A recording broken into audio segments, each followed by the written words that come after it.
Alright folks, we have a lot to talk about today.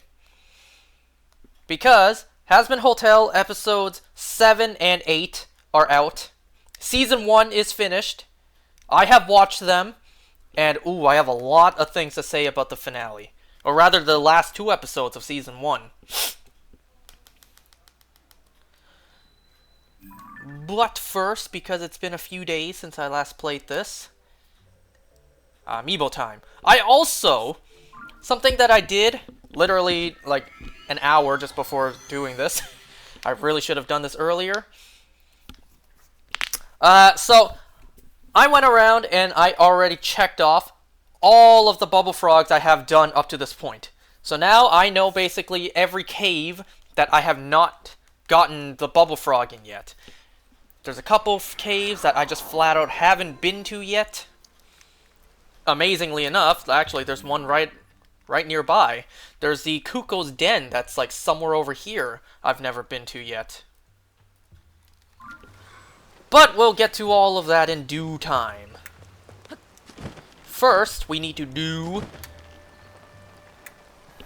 There's no bug there. Hasn't been one there for a while. Okay, let's talk about the 2 episodes. Episodes 7 and 8 of Hazbin Hotel Season 1. Oh, let me mention one thing first.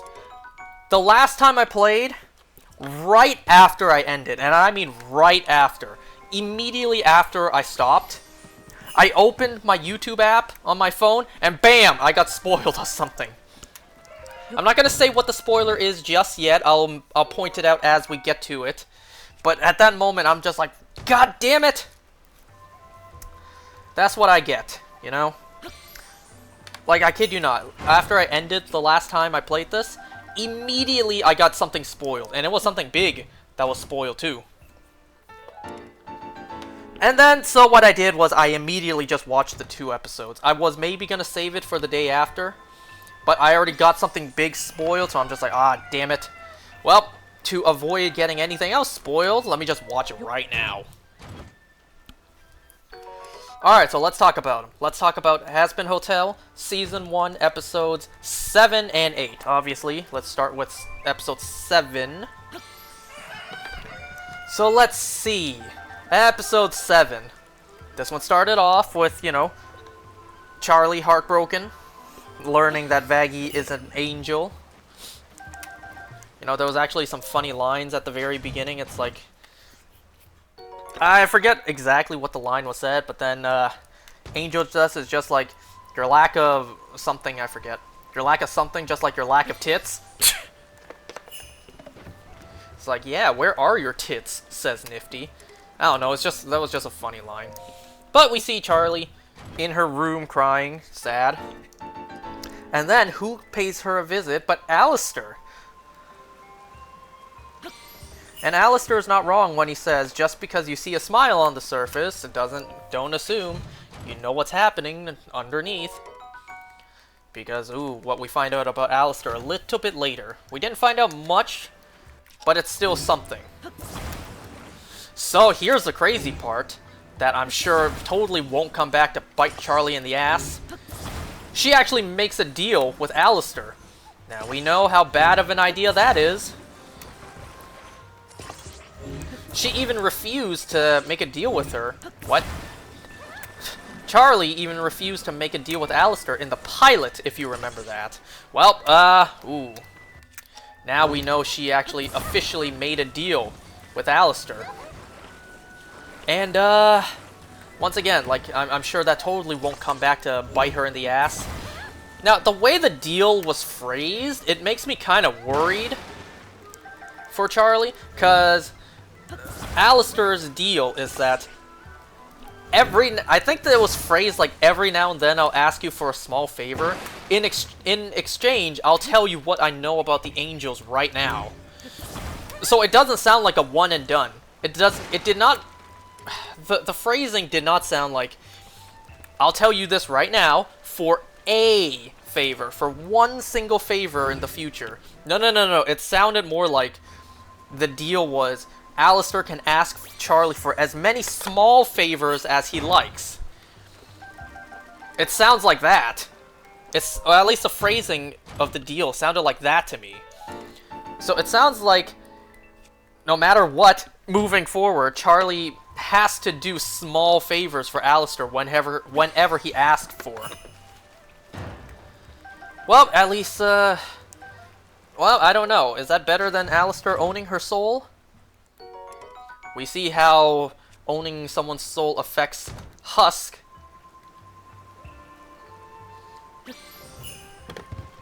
But, you know, you absolutely know that's going to come back in the future. Future seasons, you absolutely know that Alastor is going to be like, this sounds like something I could make Charlie do for me. And then, you know, Alastor tells Charlie what he wants her to do, and then she's like, I don't want to do that. I'm not doing that for you. It's like, do you forget our deal? It's like, you already know that's going to happen. So, Charlie made a deal with Alastor, and Charlie now learns that angels can indeed be killed. So, in a way, they split up. Charlie and Alastor go visit one of Alastor's friends to go and get an army, and then Vaggie goes to Carmilla Carmine to learn how to kill angels. I love that they brought this back, though, how Serpentius technically knew that Carmilla Carmine killed an angel, but he just brushed it off as like, yeah, totally. And tomorrow I'll meet Martians. Like, he didn't believe it. And why would he, you know? Because he even said it himself. The Egg Boys say nonsense all the time. How was he supposed to know this one random little blurred was true? Anyways, so Alastor and Charlie goes to Cannibal Town. And, well, remember what I said previously, how if you simply watch the show, you would never know that Rosie was the overlord of Cannibal Town? Well, now you know. Episode 7, that's when they tell it. Or, yeah, that's when they tell you. Episode 7, now you know Rosie is the overlord of Cannibal Town. Cannibal Town is a lot nicer than, you know, than expected. And the same goes for Rosie as well. Rosie is a lot nicer than I expected. You know, just based on the look and, well, the title, the positions she's in, I thought she would be more vicious, more ruthless, more, intimidating. But no, she acts like a total sweetheart when she's not trying to eat someone. So yeah, that was a nice surprise. Rosie is actually a lot nicer than she looks.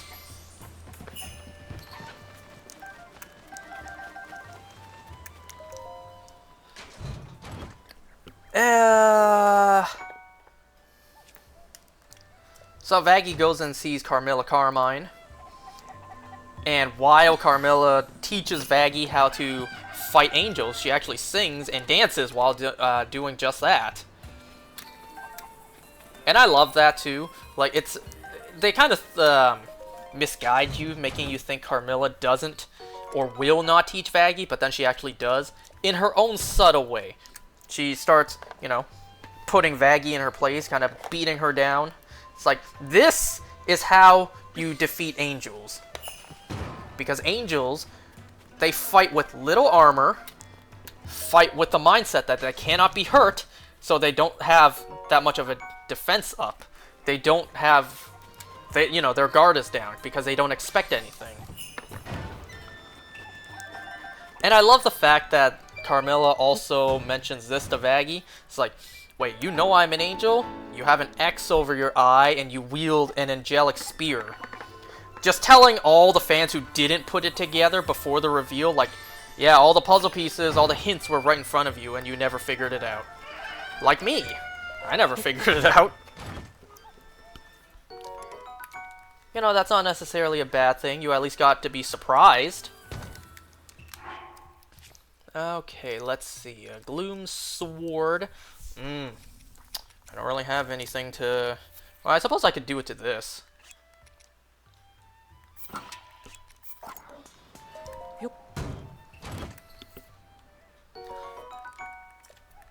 And then the song. Once again, this show has banger songs, but they're a little bit short, if you've noticed. Because Carmilla Carmine's song, I think it's titled Out for Love, that's a catchy song. That's a good song. But it's unfortunately really short. It's like a minute and a half. And you know, it makes sense considering the episodes are only like 24 minutes. When you factor in the opening title and end credits, it's like 22 minutes.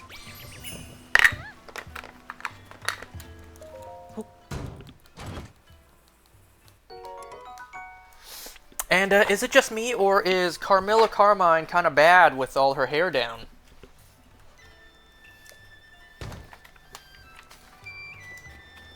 When her hair was tied up, she kind of looked like she had antlers. Is it antlers? Kind of like what what's the animal that looks like that? An antelope? I don't know. It kind of looks like horns when her hair is tied up, but when her hair is tied down, damn. Like, damn. Come on, I can't be the only one, right? And then we get this, like, funny scene. Well, I don't even know which order the scenes go in, since the episodes have an A and B plot. Oh, I should also mention, too, that they mentioned, or rather Vaggie mentioned to Angel Dust, Husk, and Serpentius, and actually Nifty as well. I keep forgetting she's there. She mentions to the four of them that, you know, this hotel is going to be the most dangerous place in hell when the angels attack. So, by the time they come back, she would understand if they're not still there when they come back. Anyway, so in Cannibal Town, Alistair and Rosie actually warn Charlie of, like, you know, you need to win these people over. Because you get one, you get them all. But there's one person who's maybe a little harder to convince, and that's Susan. And then it's just this old lady cannibal, who's just an absolute Karen. Just constantly like, boo, get off the stage, put Rosie back on. And then Charlie just like, trying to talk over her and trying to make a speech to win everyone over. There was actually a little nod to the pilot, the I have a dream. I have a dream, I wish to tell. You know, like that song. She tries to sing, but then, you know, she just keeps on getting interrupted by Susan. And the funniest part, where Charlie breaks, Charlie snaps, and she's just like, fuck you, you old bitch. Man, Charlie lasted way longer than I would have. Let me just say that. Any fish? I think I got the fish last time.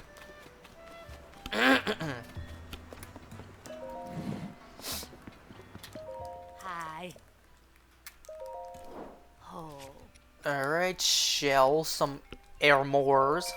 Sell some armors.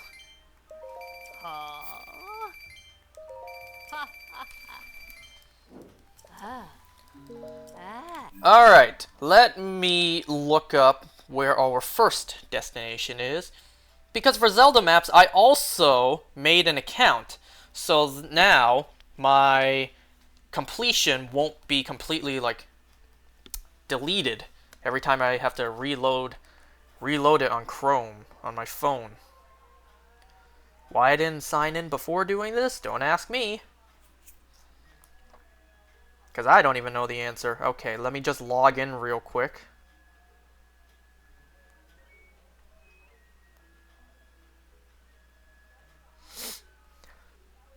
Alright, all logged in. Switch maps, surface. Do Bubble Frog.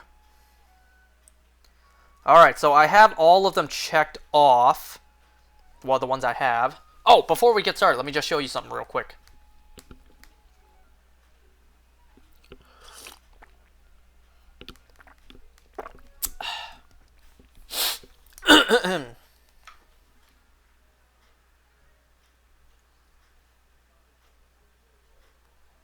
Today was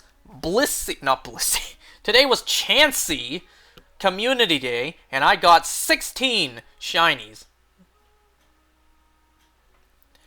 And I evolved one of them into Blissey. Yes, this is shiny, even though it looks literally no different. Shiny Blissey. I evolved this one because this one's the best IVs one I caught. So today, Chansey Community Day, 16 shiny Chanseys. One of them into a Blissey. Alright, let's move on.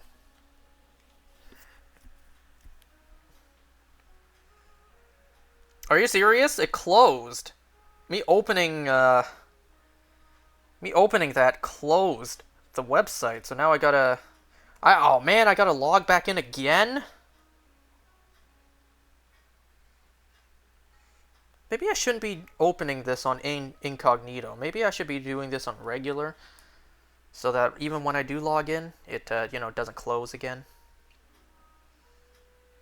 Okay, so actually, we have 2 right around here that I don't have yet. I have one over here, the Sahasaha. This one. Okay, so then Charlie and Rosie have a talk. Charlie tells Rosie about, like, her relationship issues at the moment with Vaggie, how for 3 years they were together and she didn't tell her this. And, well, Rosie brings up good points that convinces Charlie to, in a way, forgive Vaggie. It's like, isn't that hotel of yours all about redemption? Maybe she's trying to redeem herself for stuff she's done before, too. Telling the truth is hard, especially when it can hurt someone you love. And then, she's right about this. In her experience, action speaks more than words. So, what has her actions said? That Vaggie has been helping out with the hotel. She believes in Charlie's dream.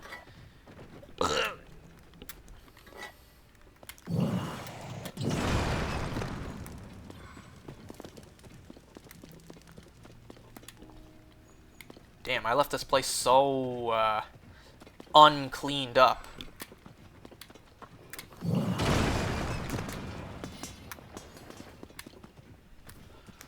So let's see, the 2 come back to the hotel, Charlie and Alistair.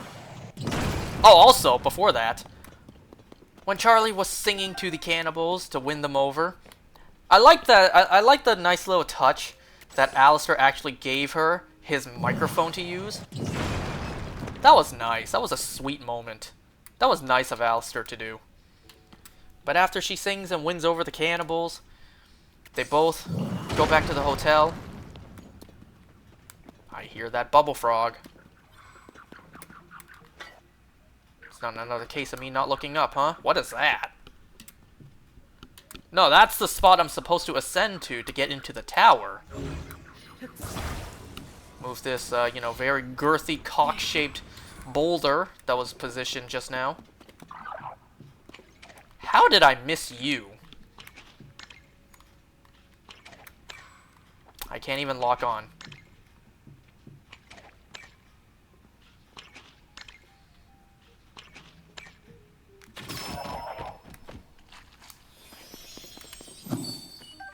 Okay, I can mark this one off as complete.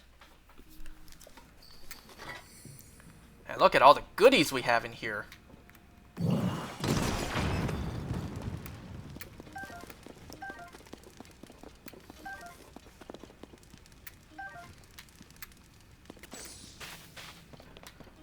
So yeah, they all go back to the hotel.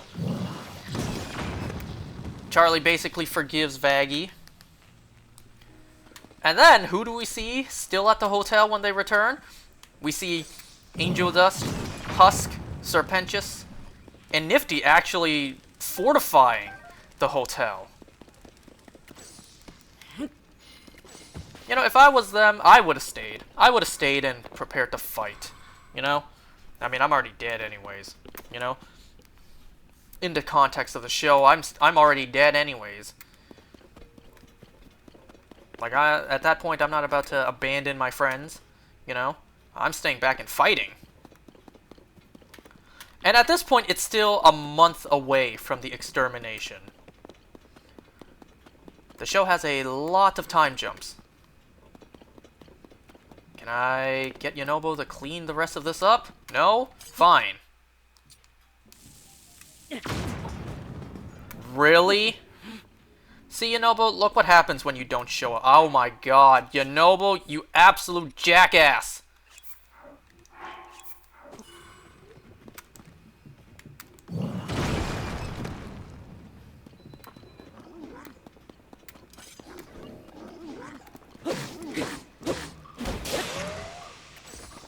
Get in the water, get in the water. In a way, I kind of just wasted hits off my Master Sword, but whatever.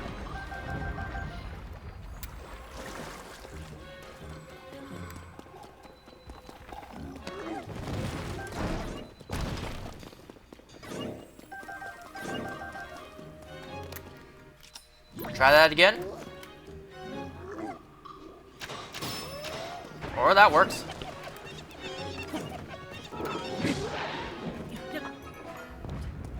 I think that lizard just fell into the water back there.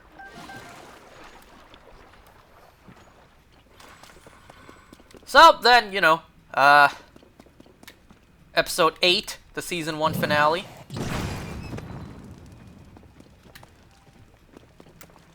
By the time Episode 8 rolls around, it's like the next day is the extermination. Where'd you come from? Where'd you come from? So, you know, they live however they want for their possibly potential final day of the afterlife. And, you know, before I say anything else about this episode, at first, before watching this episode, at first, I thought certain things about, like, certain characters and how they were gonna play out in this episode. One, I thought characters like Charlie and Lucifer were off limits to Angel's attacks. I thought for whatever reason, angels just weren't allowed to attack Lucifer or Charlie because, you know, they're kind of royalty down in hell. Clearly, that was not the case. Number two, I thought Alastor would have been so powerful, none of the angels would even come close to him in order to even attack him. That's what I thought. I thought Alastor would be so powerful, the angels couldn't even get close to him to even try to kill him. That's what I thought. Clearly, that was also not the case. Like, the only real characters who I thought were in danger from the hotel were all the other sinners in there. You know, Angel Dust, Husk, Nifty, Penchus. Like, I thought they were all in true danger, but not the characters I listed off before. I really thought before going into the finale that Charlie, Lucifer, and Alastor, they would be completely fine, completely unharmed in the episode. Nope, clearly not. Anyway, so those are just a couple things that I was wrong about going into the finale. So we have one over here, somewhere over here. I don't know specifically where.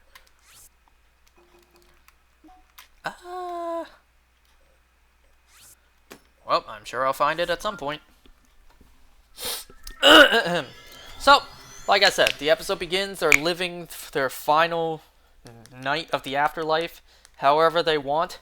And we get this really sweet reprise, like duet, between Charlie and Vaggie. It's the, crap, what was the reprise again?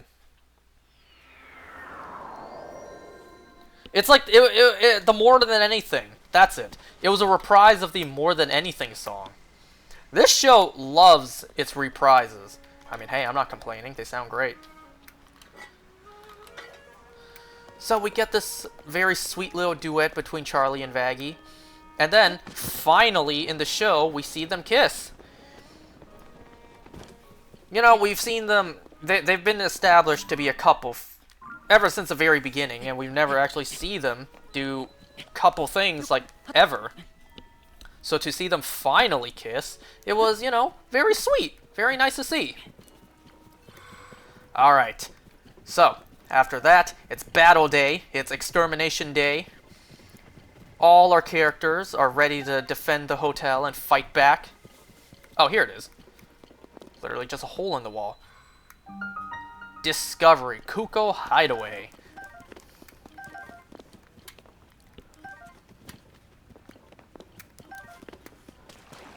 Gee, I wonder where the bubble frog is.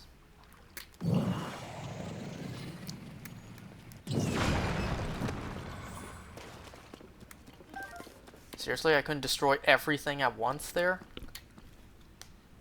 I hear it. I hear the very faint bubble frog sound. You're not a bubble frog.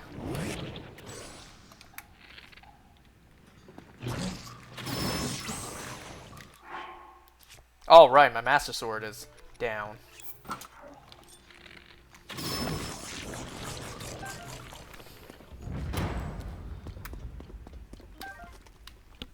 And let me just say this. Something I did not expect was the battle armors that all the characters had. Because, you know, everyone had a new outfit on for the final battle. And not gonna lie, when I saw Charlie and Vaggy's new outfits, I can't lie, they were pretty hot in them. And if I thought that, then I know for sure Verbalace was drooling when he saw those designs.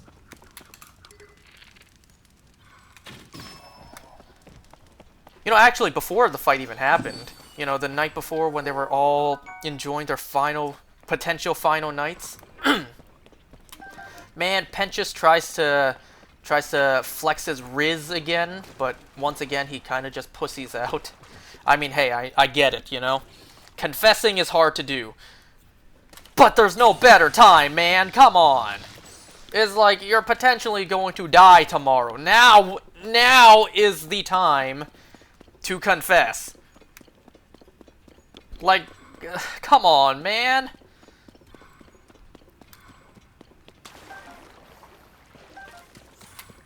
But anyways, so yeah,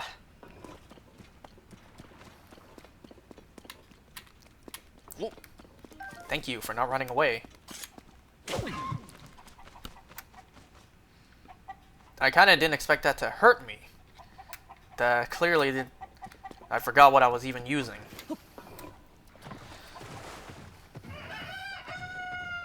This room, you know what this kind of reminds me of?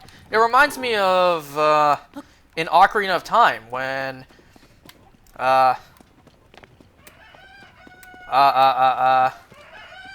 you do the Kuko minigame. With Talon, you wake up Talon, and then you have to figure out which one is like a special Kuko. It reminds me of that room. Anyways, mark this one as complete. So where else do I have, or not have one? There's plenty in Zora's Domain and Death Mountain that I don't have yet. In fact, there's 4, right above where we are. Well, not right above, but over here. In the giant toilet over here.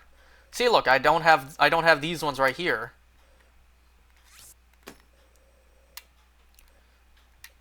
May as well get these ones, since we see them. And see? Look, I don't have this one either. Oh, never mind. That's just this other entrance to there. Never mind.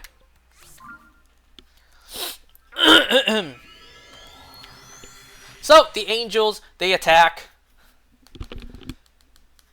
You know, everyone fights in an awesome way.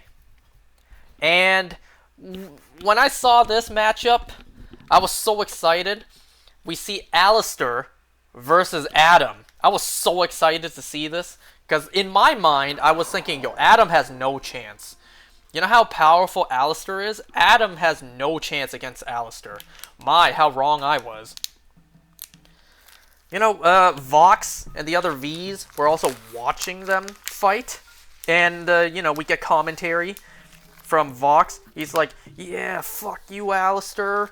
Die already. He's just like, yeah, this is better than sex. I don't know, I kind of wish Vox didn't just ruin the tone of the moment.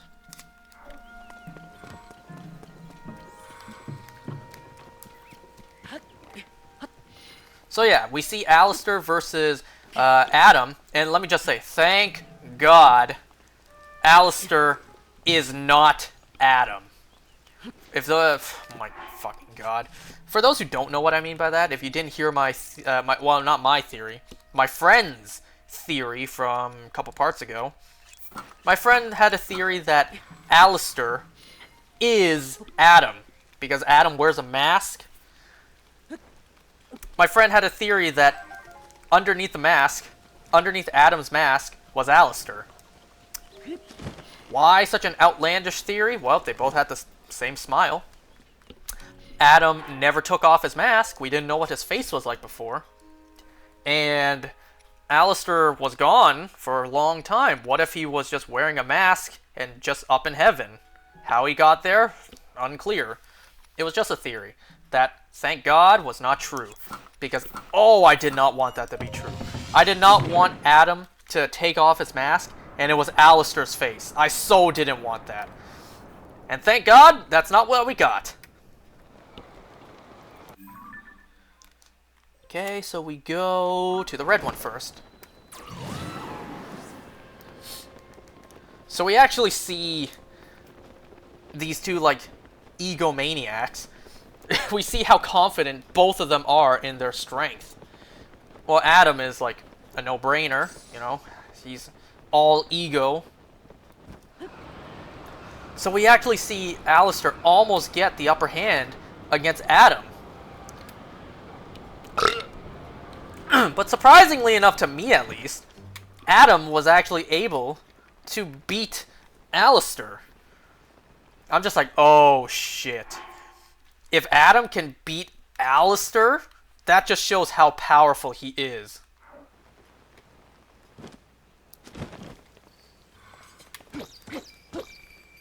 I saw that Darner there, that shiny Yanma just now. But you know, money. Money first.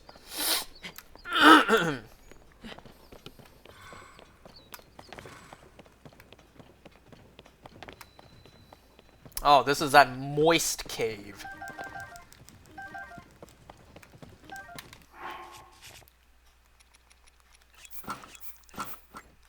Whoops. So Alistair almost getting killed, he actually retreats. But our characters didn't know that. They all thought that Alistair was supposed to take care of Adam.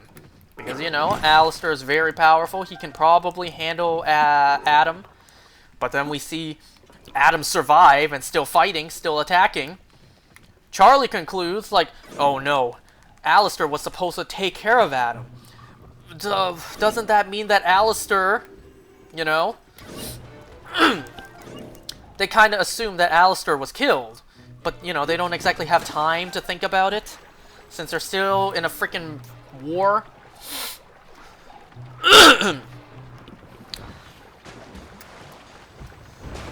So it was this moment that Pentious made one hell of an executive decision. He decides to take it into his own hands to try and take down Adam. So, but first, what he does is he goes up, he grabs he grabs Cherry Bomb over, he dips her, and then he kisses her. It's just like, a little too late, but hey, at least you got something in. Oh, I should also mention too that, like, yo, Angel Dust, best wingman ever.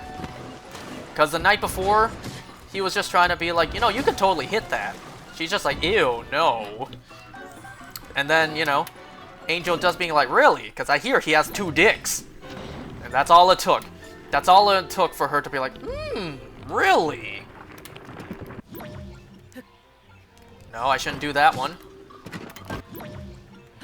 Like, because he's gonna fire another one. Aww.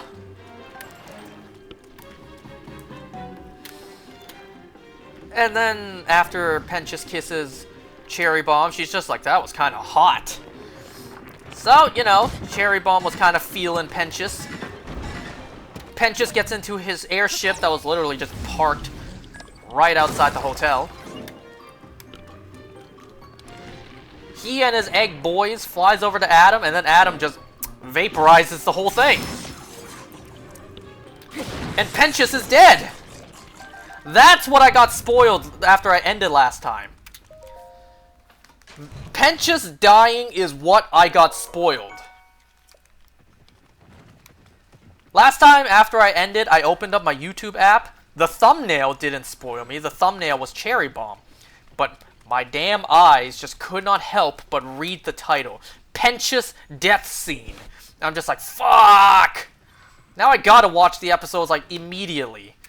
Before anything else gets spoiled.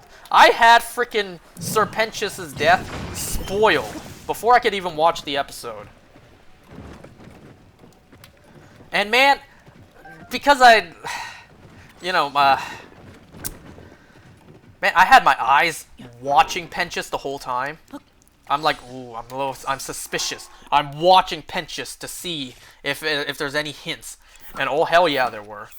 If Walking Dead has taught us anything, it's that whenever a character suddenly, like, steps up, you know, is under the limelight, and when death is involved, you know that character's a goner. It's like, come on. It's just like writing 101 at this point.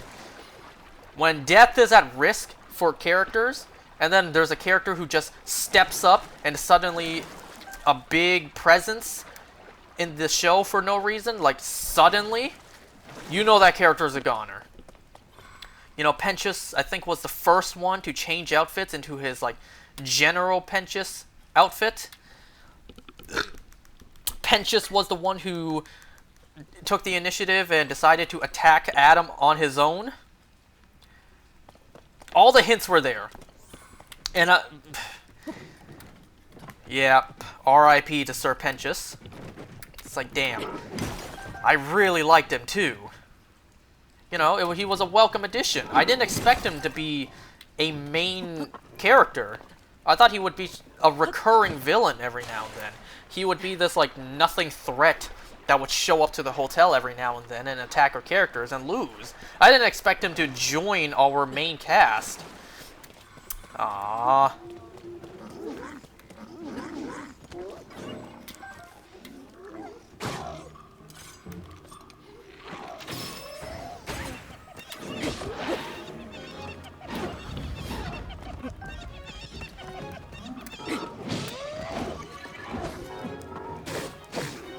Let me off!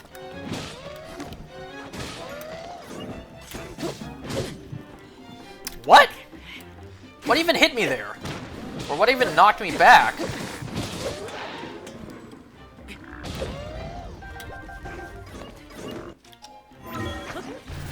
Oh no. I knew I heard something. Damn it! Where even is that autosave? It's still inside the cave at least. So Pentious dies, and then, you know, everyone's real sad because their friend just died. So Charlie summons Razzle and Dazzle. You know, the cards spoiled a lot.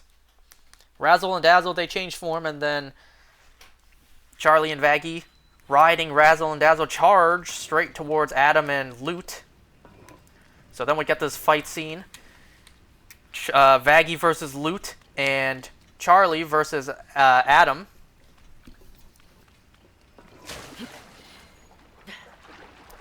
Let me just say. Well, no. I'll say that point afterwards. Vaggie basically wins against Loot, but spares her life. Loot gets crushed, not crushed, but trapped under a bunch of rubble from the hotel. But the shocking part is, like, Loot, with sheer will, rips her own arm off. Like, rips her arm out from being crushed. Like, completely detaches her arm, just out of sheer will. What is even attacking me? Man, I gotta fight that again? Let me just get that bomb that's up there. And then we see this fight. No, wait, no. So, yeah, Vaggie spares Lut's life. And then we see this fight between Charlie and Adam. Adam is winning. And then who steps in? The big bad boss of hell himself, Lucifer.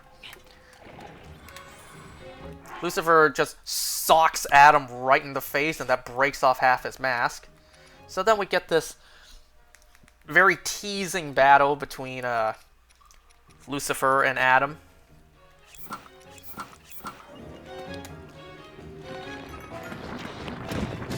This ain't the same one I fought earlier.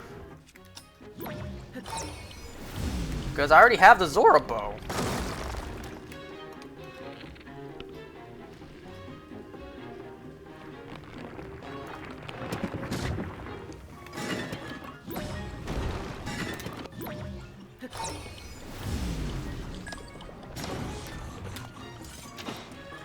So basically, Adam is no match against Lucifer.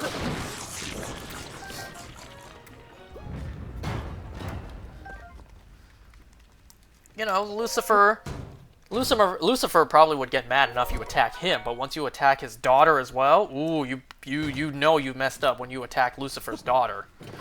Lucifer's just like, you attack me, you come at me, and you come at my daughter. Don't forget, you're in my house, bitch. And there was also this, like, funny line beforehand, too, before that. Lucifer's just like, I'm the only one who matters when it comes to who you gotta fight. Well, he didn't say it like that, but something like that. He's just like, you messed with my daughter, and now I am going to fuck you. Everyone just freezes like, what? Charlie's just like, it's fuck you up, Dad. Wait, what did I say? So anyways, Adam gets completely beaten. And Lucifer was about to finish him. But then Charlie actually stops him like, Dad, stop, he's had enough. And this is a problem I have.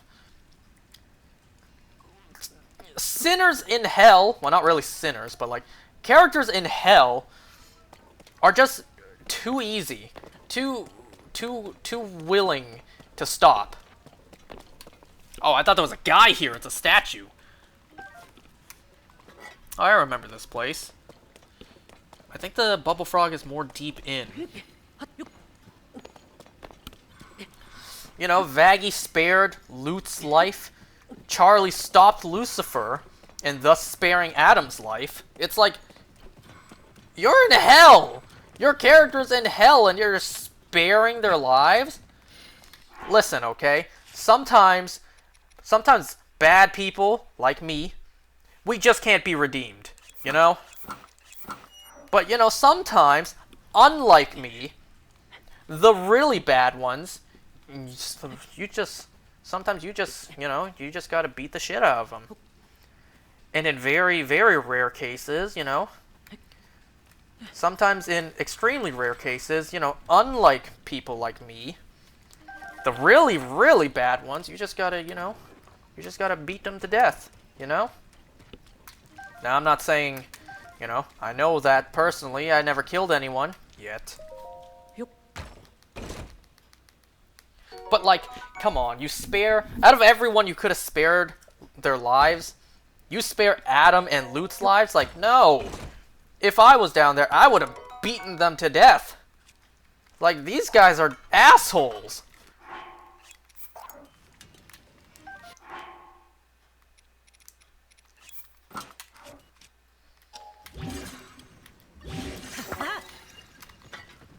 So then, we actually finally see Adam's real face. Adam's mask is completely broken now. We see Adam's true face, which still makes me question, why did he even wear that mask while up in heaven?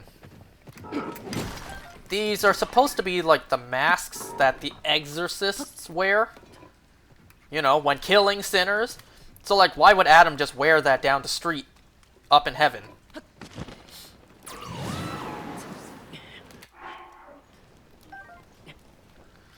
It's like, what's the point of wearing that up in heaven if you you know, have no reason to hide your face? Why do you think my friend theorized that Alistair is Adam underneath the mask? It's like, why would he wear that mask up in heaven if there's no point? Where the hell is this Bubble Frog at?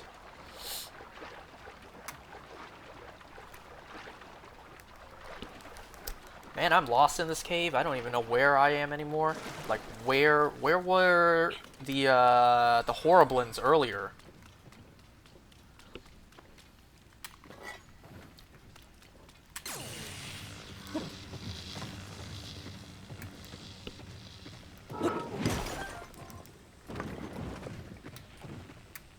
So anyways, we see Adam's true face finally, and he is the most human-looking character we've seen so far. Like, at least to me. To me, Adam looks the most like a regular human. I know we've seen Lute's face before, but like, Adam looks more human than she does. At least to me. So it's really, it was really strange seeing this really human-looking character next to all these other like colorful characters. Seeing this really humanoid character next to, like, you know, a very, very sharp teeth grinning Lucifer, next to a one-eyed, one X-eyed, you know, cherry bomb, next to a like four-armed angel dust demon looking character. It's like, it was really strange seeing a human character next to all these characters. Gimme, gimme, gimme, gimme, gimme, gimme. You best not set those off. I got them all right.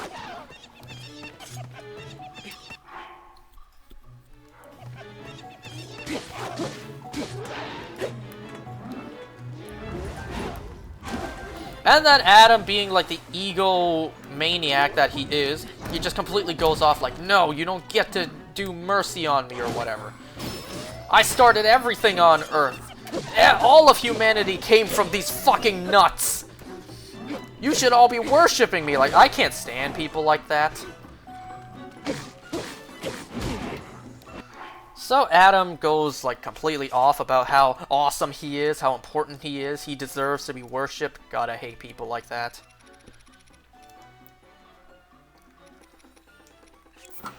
Surprisingly, this has more defense.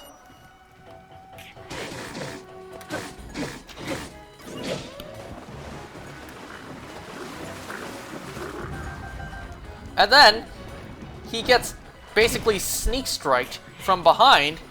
He gets killed by Nifty. Gets stabbed completely clean through.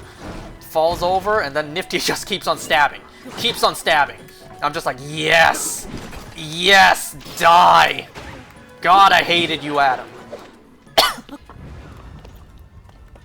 You know, if Adam in real life, if he even existed, if Adam in real life really was like that, God, I am embarrassed that that is the start of humanity. If Adam truly acted like that in real life, if he was real, if that really was how Adam was, God, I'm embarrassed. That is basically my ancestor, like all our ancestors. Like, aren't you just embarrassed if Adam really was like that in real life? It's like, we all came from his nuts? Really?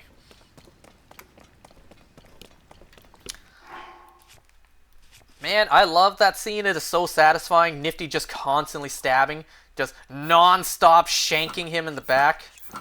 Oh, that was satisfying.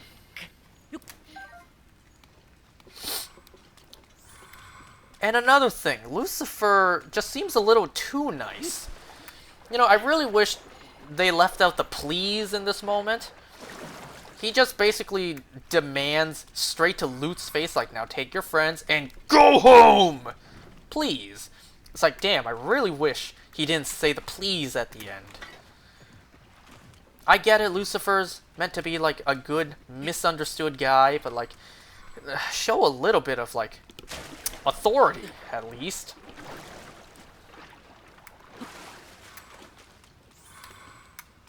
I got no idea where the Bubble Frog is in here.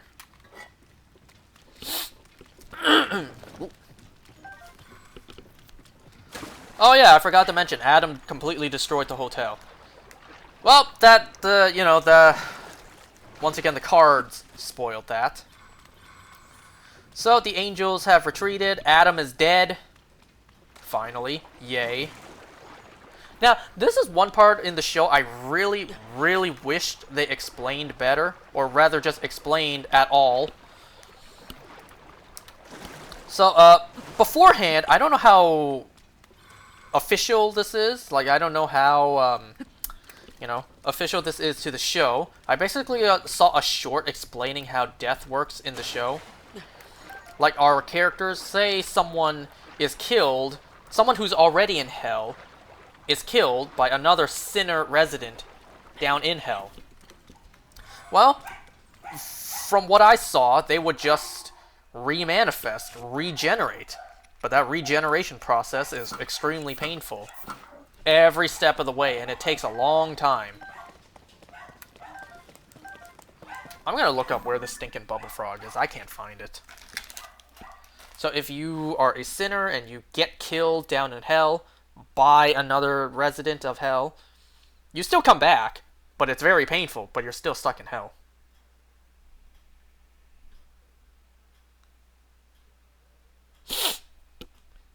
But the way the show kind of, like, hardly explains it is that if you get killed by an angelic weapon, then you're dead. You're done for, like, for real this time. Now, the big question is, why? How? It was never explained. What is there to pick up there? Oh, it's a rock. I know this is unrelated, but it's the best thing I can offer in terms of, like, an explanation. In the Lucifer TV show, I know it's completely unrelated, but once again, it's the best explanation I can provide. And besides, this show, Lucifer's last name is also Morningstar. Now, I don't recall anywhere in Bible lore Lucifer's, like, concrete last name being being Morningstar. So, like, I don't know, but whatever. On the Lucifer TV show on Netflix, it's basically explained that angelic weapon, or more specifically, Azrael's blade, but I think later on they kind of retconned it to all angelic weapons, like angelic steel. Angelic weapons destroys the soul. So you get killed by an angelic weapon, that's it, you're dead, lights out, nothing afterwards, no afterlife, nothing. Nothing, just nothing. You're dead. You're gone. No afterlife, no nothing. So I really wish the show explained that better. You get killed by an angelic weapon, your soul is destroyed, and you're dead. No afterlife, no coming back, no nothing. You're dead. Nothing. You experience nothing. So that's the way I think of it. Why, the extermination is permanent. Killing sinners with angelic weapons, well, their souls are destroyed, and they're truly dead forever. They're gone. Okay, where the hell is this bubble frog?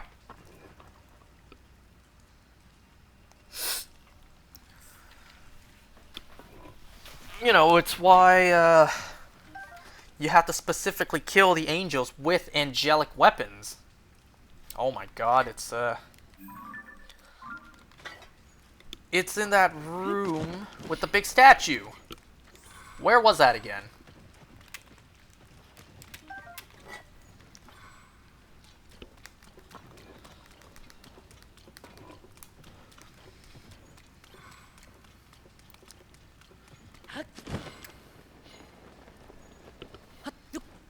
So anyways, Adam was killed by an angelic weapon, so Adam's gone. Adam is dead permanently. He's gone forever. His soul was destroyed. He is gone. Completely gone.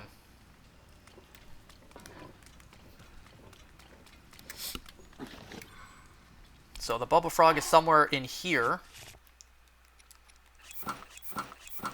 So then, after the fight is over and the angels retreat, well, the hotel is destroyed. But characters like Kiki and Fat Nuggets, they're alive, so, you know, it's better than nothing at least. Whoops, why did I take you away?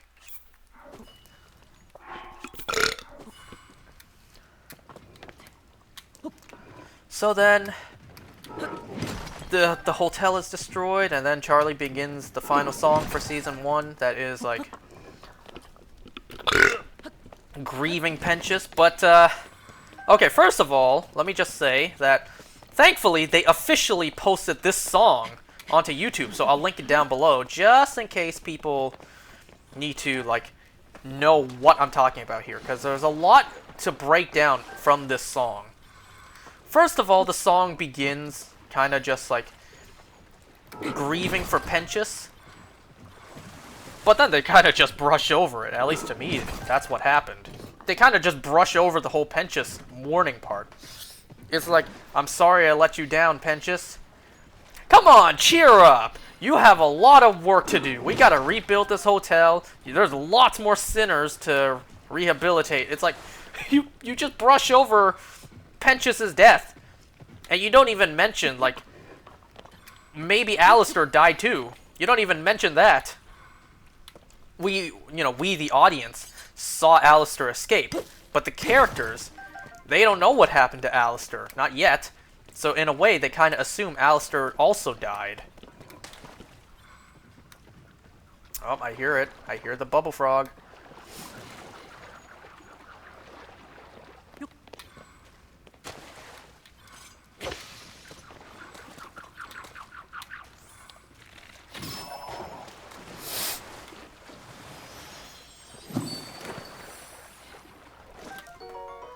So yeah, in the song, it begins with mourning Penchus, but then they just completely brush over it.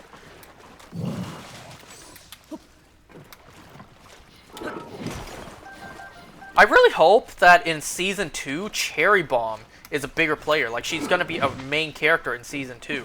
Because it kind of built up to that being the case.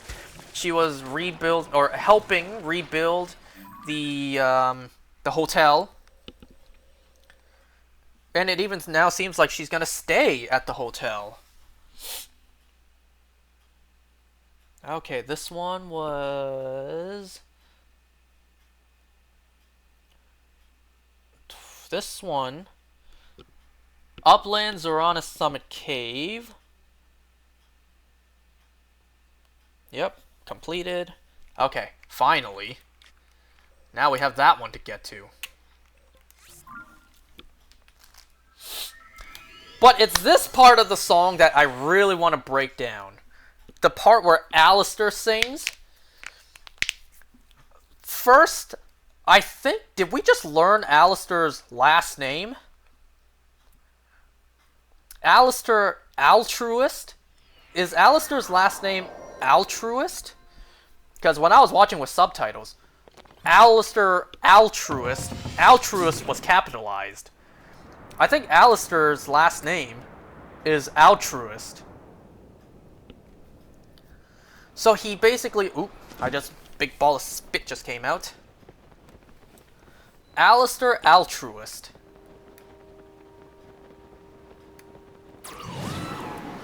So, some lines in Alistair's song makes me scratch my head. First of all, he sings like, Alistair Altruist died for his friends. Well, sorry to say, that is not where it ends. The line is something like that. That had me thinking. At first, what I thought that line meant was like, when people say, the nice version of me is dead. Now you're dealing with me. And I don't hold back. Something like that. Like my old self was dead. No, I think what he meant when he sang that line was that his friends all thought he died. But no, that is not where it ends. I think that's what he meant. I think what he sang was him singing about his friends thinking that he died. I think that's what he meant. But then he also has lines like, I'm hungry for freedom now more than ever. So, it was established a couple episodes ago that someone else has has a, you know, has a grip on Alistair. Someone else is in control of Alistair. He even sings like, surely my deal has a back door. Like, Alistair, he too is under contract by someone else. Is it Lilith? Or is it someone else we don't know? Some new character gonna be introduced in some later season. That'd be kind of lame. You know? But, who knows? But it's this line here that really scares me. He said something like, once I learn how to unclip my wings, guess who will be pulling all the strings? That line scares me. That line right there makes me think Alistair is power hungry. He wants control over everything. It makes me think Alistair wants to eventually completely take over Hell. Dethrone Lucifer and completely take over. That's what that line makes me think of. It makes me think, does Alistair, like, is Alistair's true intention right now to completely take over all of Hell? Is that his goal?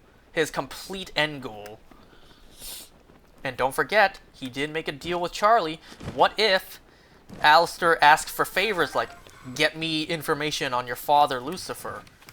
And then, you know, Alistair can then learn how to defeat Lucifer and completely take over. Cause, that line right there scares me. How saying, guess who will be pulling all the strings? Really makes me think that Alistair wants to take over all of Hell. And then, you know, I'm scared that Alistair is going to become the final big bad. Like, he'll eventually turn into the main antagonist for the end of the show. Our characters have to find a way to stop Alistair from completely taking over. But, you know, they're torn because he's a friend, but they also have to stop him. My, where have I heard that story before? You know, it's not the first time we...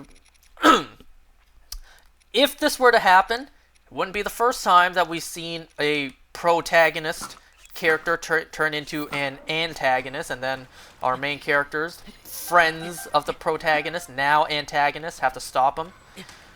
You know, doesn't that sound kind of Attack on Titan? You know, so that's what those lines scare me of.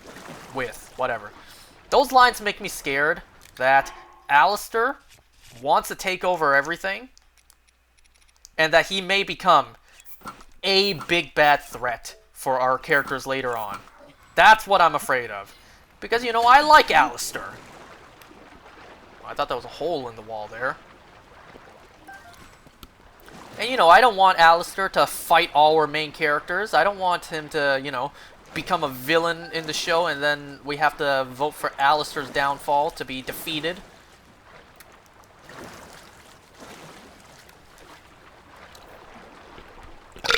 Okay, clearly this isn't working. I need to go and build a raft.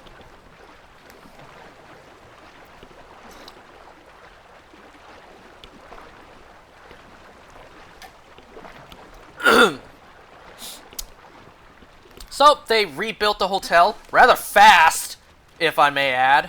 They rebuilt the hotel rather very quickly. I mean, Lucifer was there to help rebuild the hotel with his angelic powers. He was basically able to just cheat code everything and just completely rebuild it very quickly. Alistair reappears, confirming to our characters he's still alive. You even see Husk's face completely be upset when Alistair shows back up again. Which I didn't even notice initially.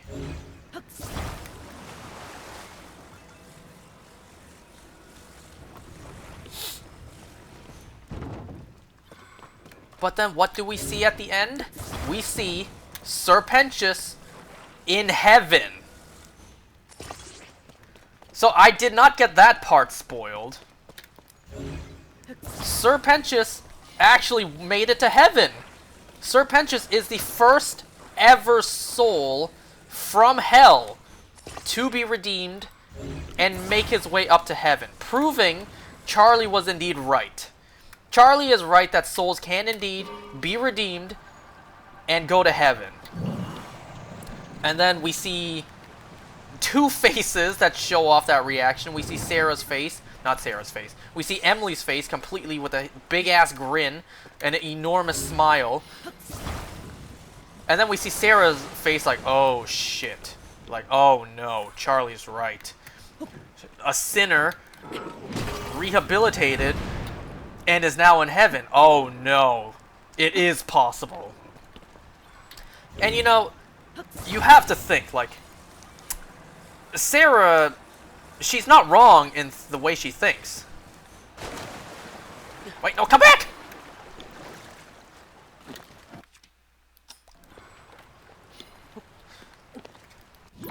Like, is it really a good idea to have sinners up in heaven, you know, serial killers and other bad things?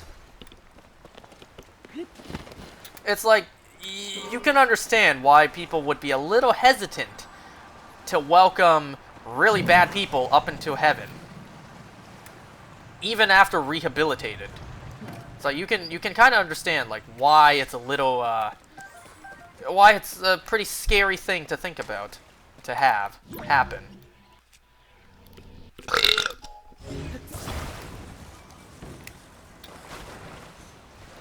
But you know what? Good for Penchus. He deserves it. He deserves to be in heaven. But that does bring up the question, though. Like, for a soul to be redeemed and then go to heaven, do they not only need to be redeemed, but they also need to die again? Is that how it works? Penchus redeemed himself, but he died, and then he went to heaven. Is that how it works? Does a soul not only need to be redeemed, but also die again? Not by an angelic weapon. Penchus didn't exactly die from an angelic weapon. He died from Adam's blast. Not an angelic weapon. So is that what's required to get a sinner from hell to heaven? Rehabilitation and dying again, but not by an angelic weapon. Is that what is required? It might be, because I don't see... I'm not too sure if... I mean, they haven't truly established it just yet. Upland, Zorana, by road, so that one's complete. I have...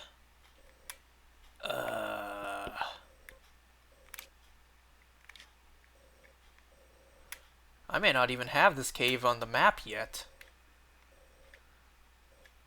I don't think I do. Okay, up next we have Rallis Channel. Let me look up where that is. So yeah, I'm thinking that's what's required to make it to heaven. Be redeemed and die again.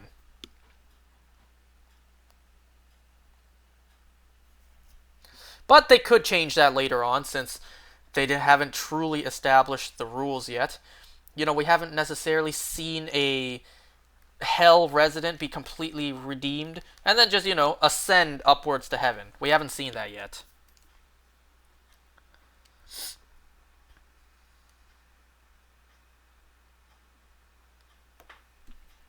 Rallis Channel is over by... Nope, I do. Oh, Rallis Channel. I already have that. Good. I guess I must have missed one that I completed. Tabal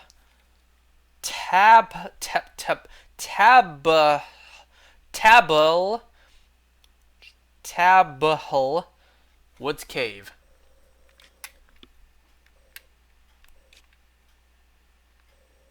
I don't even have this one yet. Or do I? Is it more up here? I have the well, but I don't have the cave.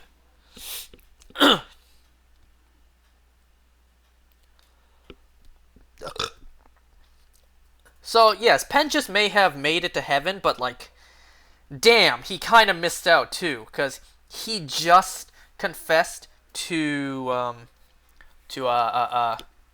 he just confessed to Cherry Bomb, and Cherry Bomb was starting to feel him too. But now they're separated. I really hope that our characters learn Penchus made it to heaven, you know, and that he's just not gone forever. I really hope our characters learn Penchus made it to heaven. Maybe Emily tells Charlie somehow. You know, I doubt Charlie will be going up to heaven anytime soon for another meeting. I mean, I don't know exactly how Emily will tell Charlie. It's not like they have a landline connecting hell and heaven. But yeah, I just hope our characters learn that Penchus made it to heaven. So they get that kind of relief like, okay, he's fine, he made it, and he was redeemed. Proving that souls can be redeemed. So I really hope our characters learn Penchus made it up to heaven. And ain't that crazy to think about? The first ever soul in hell to make it up to heaven is Sir Penchus. Like, that's got to be an honor right there. To be the first one. And then, oh, I should also mention that the hotel is rebuilt with a completely new design. Whoops. Wow, way to autosave me. Dying. Or not dying, but losing a fairy. I didn't realize I just made it to Rallis channel. Oh no, whatever. I was there all along. Never mind.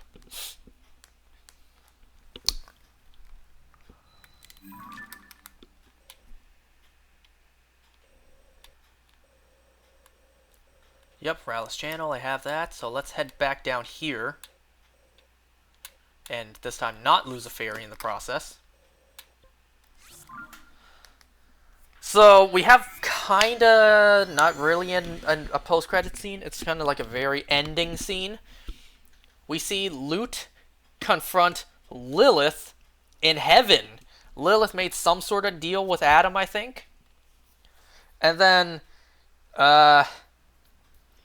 Lute basically just makes demands to Lilith. Now, me personally, if I was Lilith, I would not take that. What I really hope to see in Season 2 is a continuation of that scene. Like, immediately what happens after.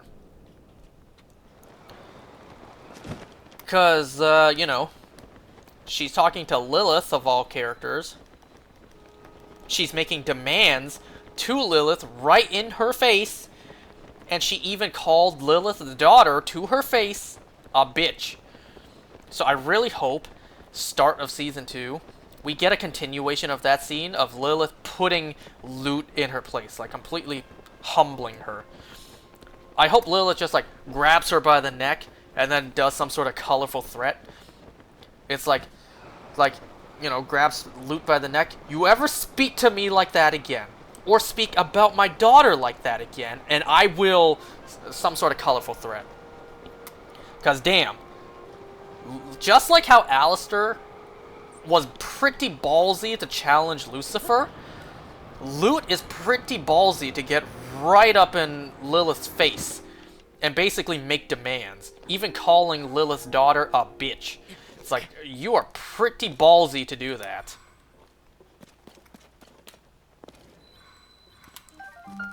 So I really, really want to see Mama Lilith completely put Lute in her place. And because Lute survived, Lute is still alive, it kind of just tells you that she's going to be back as a villain in Season 2.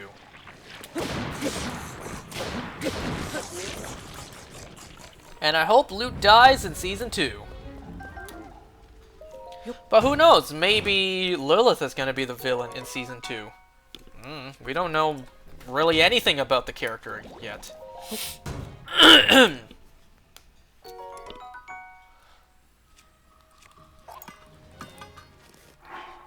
And also, we get this news report in the show.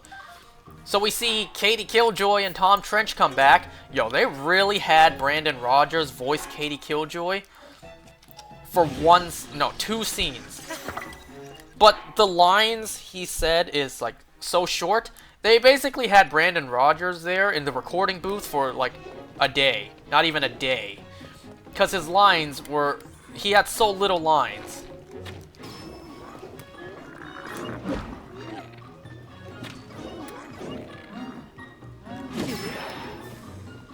So I find it funny they hired Brandon Rogers, and it was such a big deal, only for him to make say two lines, and was basically in the recording booth for a day. And if you thought Katie Killjoy barely said anything, then Tom Trench said even less. Anyways, mark this as complete. But we're not done with this cave yet, because there's actually an exit. So we need to find that exit. And look at how much goodies there are in here.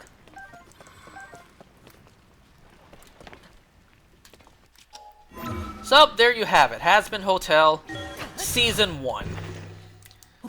Was it perfect? No, the pacing was terrible. It was lightning fast. But was the story good? Yes. And you know what the best part is about this show? Well, not the best part, but one really great aspect about this show. It wasn't woke. It didn't feel woke at all watching it. You know, Charlie and Vaggie are a lesbian couple. Angel Dust is gay. But it never felt woke.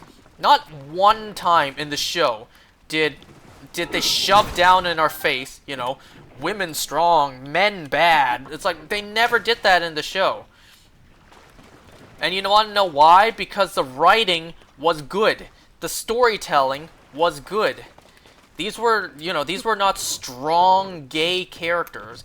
These were strong characters who were gay. There's a difference. If you don't believe me, think about it.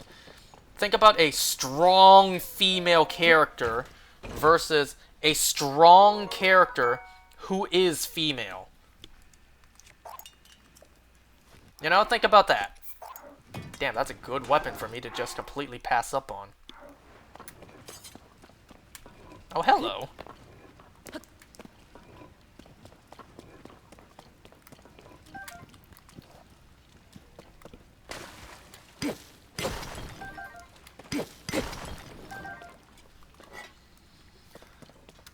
So, there's Hazbin Hotel, Season 1. In a way, was it worth the, 4-year wait for it? Yeah, it was good, but, you know, now seeing the product that we got, in a way, it kind of feels like we didn't even need to wait 4 years. You know, it seems like this could have came out earlier, but, you know, when you factor in everything, it's understandable. You know, there's a lot of behind-the-scenes logistics and stuff that we don't know about. You know, finding, it was a pilot. It was a private, self-made pilot episode without even knowing if it would be picked up for series. And luckily enough, it was. So we had to wait for someone to pick it up for series. And then, you know, get all the rights to, where to put the series. Getting the rights to put it on any sort of platform, let alone a streaming service, is already a big headache as is. And then you have the casting. There's a lot of stuff that goes into the work behind the scenes. Contracts and everything. And then, unfortunately, there was also, you know, the time of, all of that stuff while we were waiting was also COVID, which slowed down everything. So, you know, what if only the world was right at the time, it probably would not have taken 4 years to get this out. But, you know, with everything we know, how the timeline played out, it kind of makes sense why it took so long. You know what I want to do? I want to rewatch the entire show, pilot and everything. Just go from complete start to finish. watch the pilot, and then immediately just watch all 8 episodes. Like, that's what I want to do. I don't know where the exit is to this place.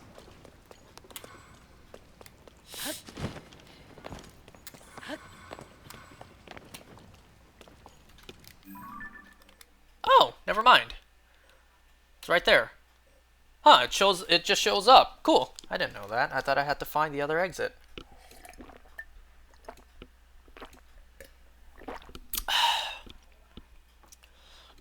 Alright, so this one's done.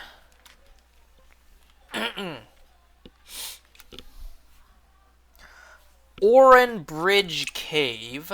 Well, there's Oran Bridge, so I can only assume the cave is nearby there.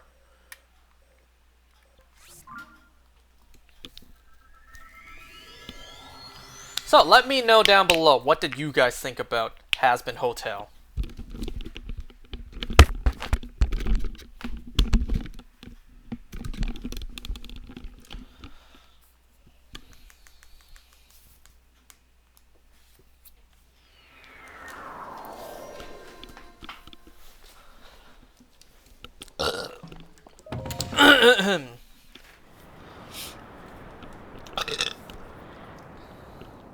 I think that's everything I have to say for Hazbin Hotel. Unless I forget something, of course.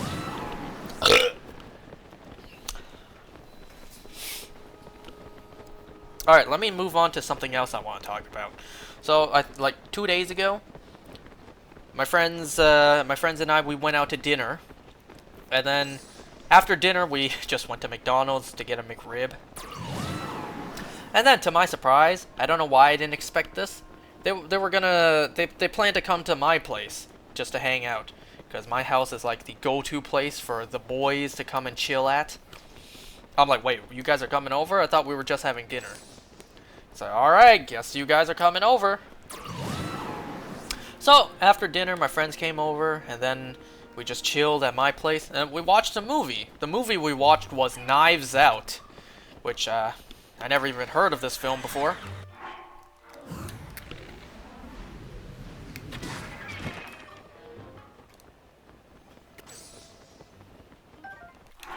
Let me just look up the main actress's name, because don't want to butcher it. I know it, I just want to make sure I pronounce it right. But yeah, this movie has a lot of recognizable celebrities in it.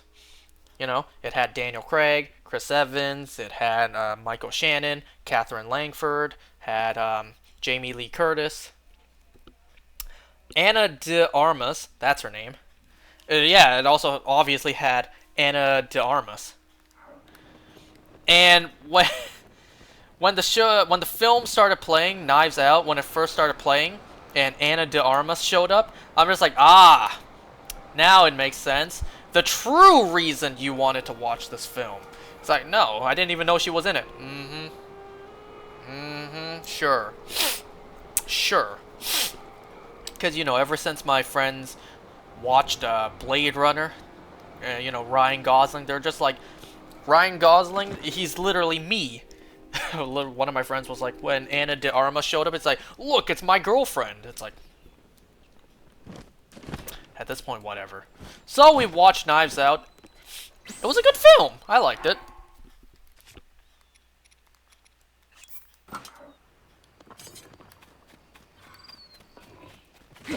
It was a murder mystery.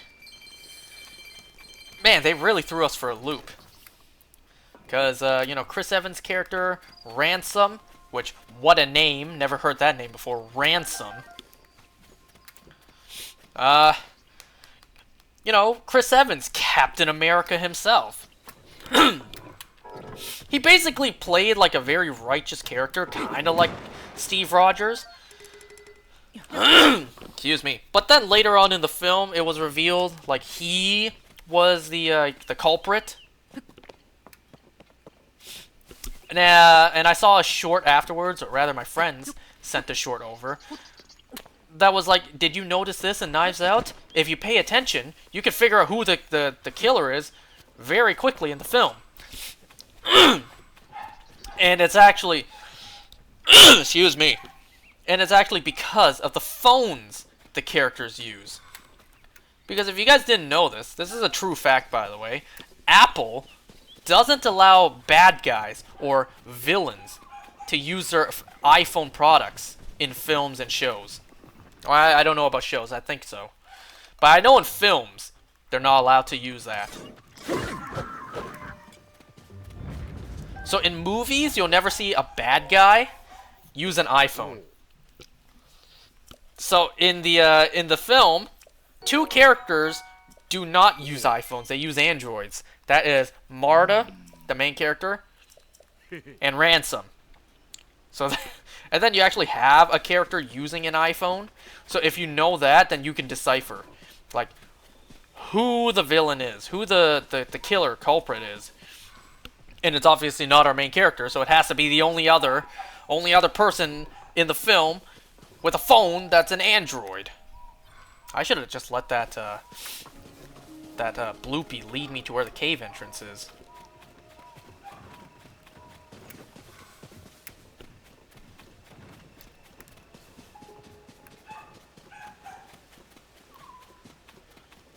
How did I walk right past it? That's no damn cave entrance. Pfft.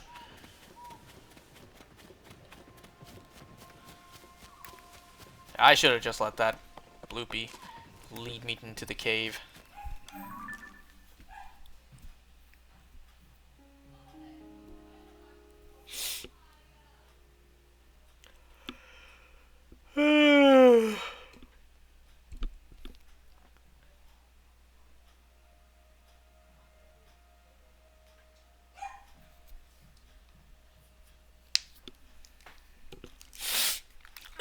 So the cave is more like this way. Man, as long as I hug the wall, I'm bound to find an entrance.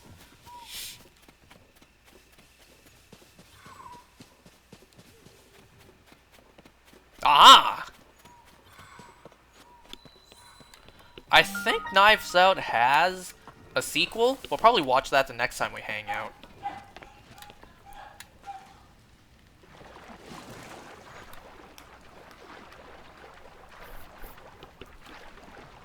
Oh yeah, why does Adam's face look so familiar?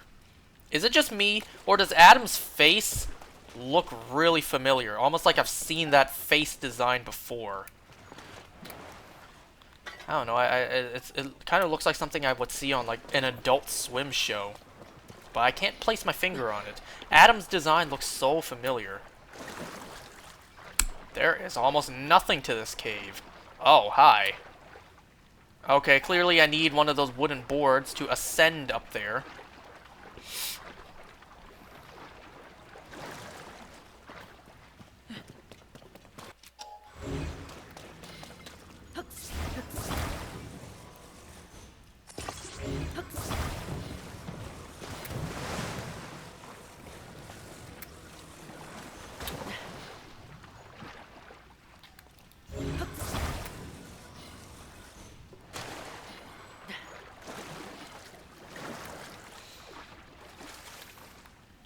You know, now that I've watched the entire Hazbin Hotel series, I'm more used to it now. Like, all the character redesigns and the new voices.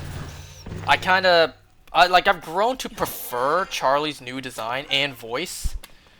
I also now prefer Alistair's new voice. Vaggy's new voice has indeed grown on me. I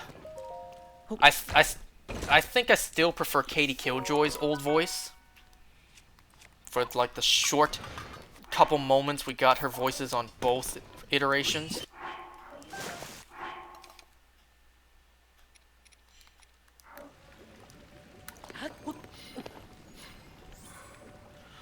And you know, like now I'm used to Charlie's new design. I can't see the old design anymore. And also Verbalace's little snuff thing. Well, not snuff, but like softcore self-made project kind of just ruined that design for me. Like, I can't see that design the same way anymore. I just hope Verbalace doesn't make a sequel to that and uses the new updated design. Is this something I could lift up? Well, I got the Bubble Frog in here. That's what's important. That's what matters. Mark this as complete. So then we have Ludo's channel. Where's the entrance to that?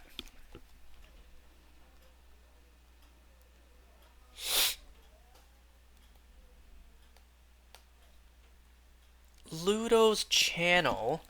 The entrance is actually somewhere here. Like right about here.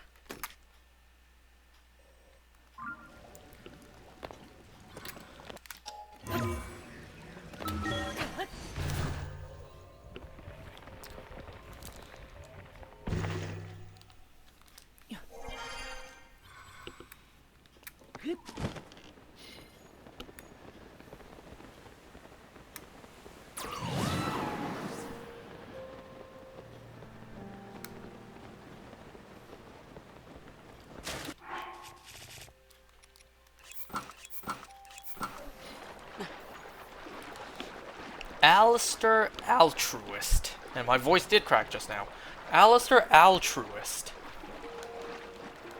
I swear, that has to be his last name, right? The subtitles had altruist capitalized. And if it's not, I don't know what the hell the word altruist means. Oop. Blood Moon.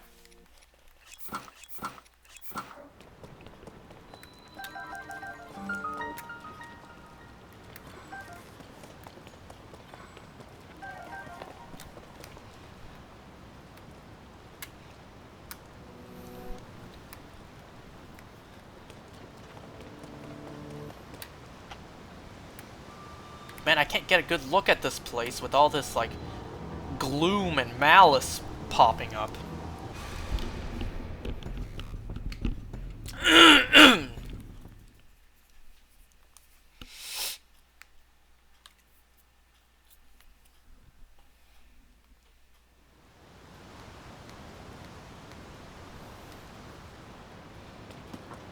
Okay, clearly I need the Zora armor for this. At least I think so.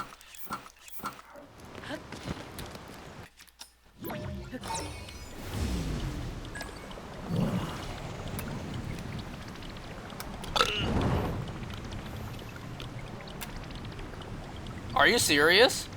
Oh, it's because there's other wooden planks blocking it. You don't often see things naturally form and actually blocking recall.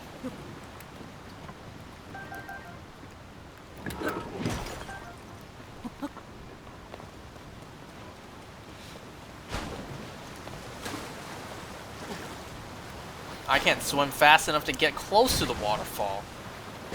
Wow, that actually hurt me.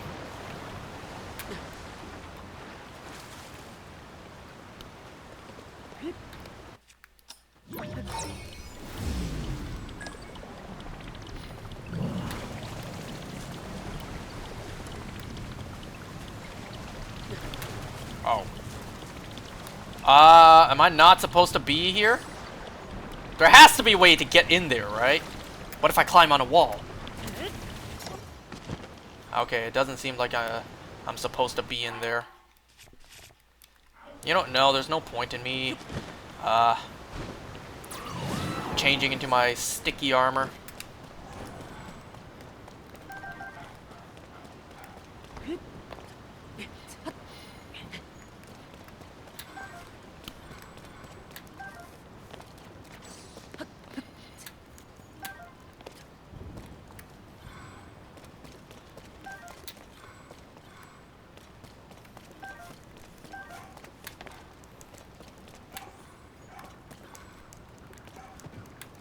Pick up the damn bomb!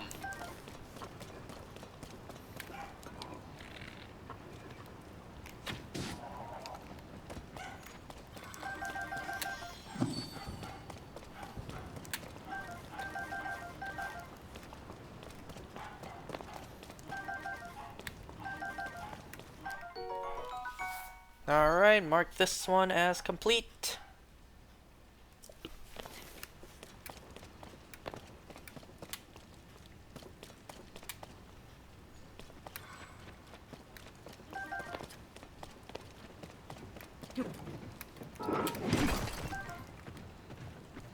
Well, the next show I'm going to be talking about will be Walking Dead, The Ones Who Live, since that's coming out end of the month.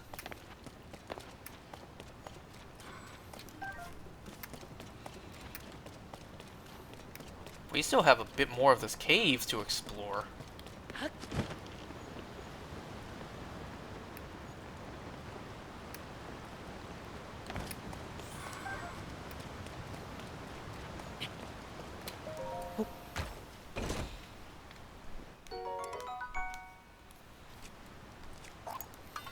Fuse that to my Master Sword.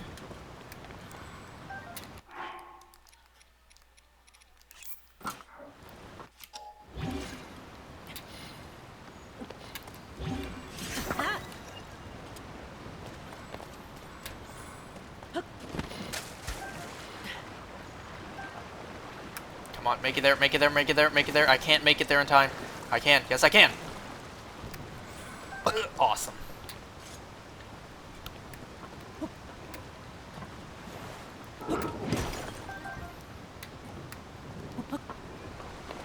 Is there anything on the other side there? Yeah, there's a treasure chest.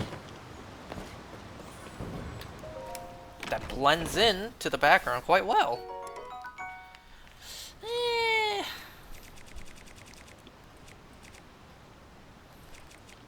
I mean, I could fuse it to this for now.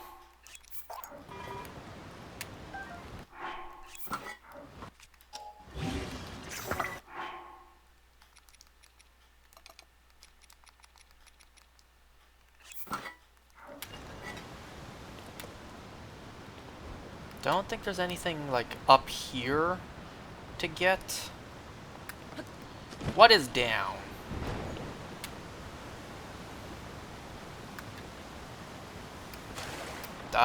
Doesn't look like anything I can make it to.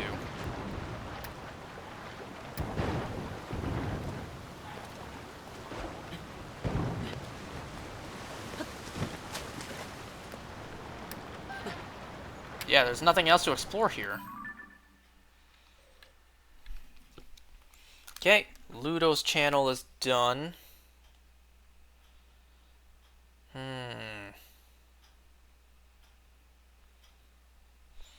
So I see 2 more in this general region.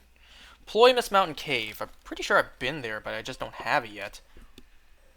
Yeah, see, Ploymus Mountain Cave. I don't have it. And also, Pristine Sanctum. I think those are the 2 in this area, yeah, that I'm missing.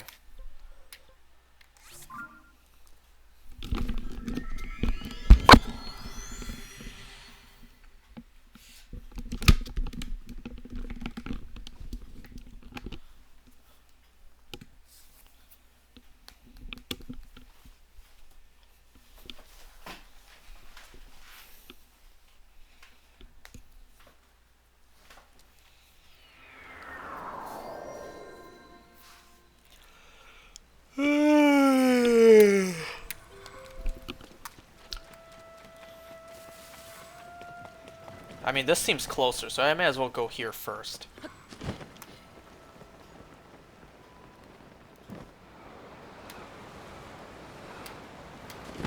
Ooh, don't want to, like, you know, lose another fairy. Now, where would the Bubble Frog be here? Like, maybe one of these platforms leads into a little opening?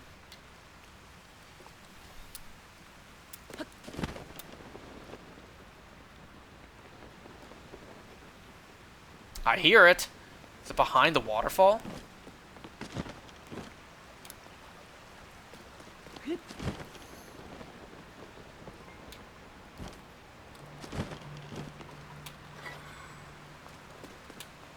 Oh yeah, wouldn't the king be back out at Zora's domain by now? Yeah, see, he's not here anymore.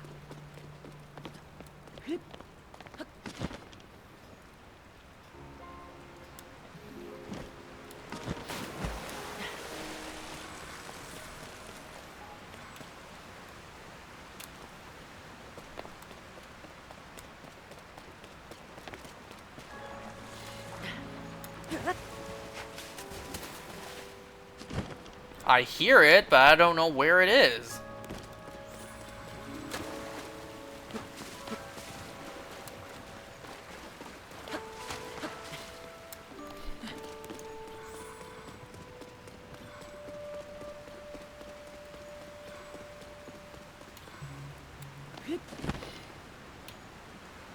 It sounds higher up.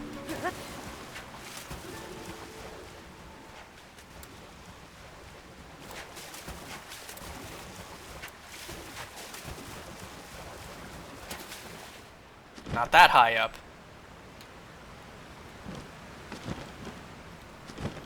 I hear it, but I don't know where.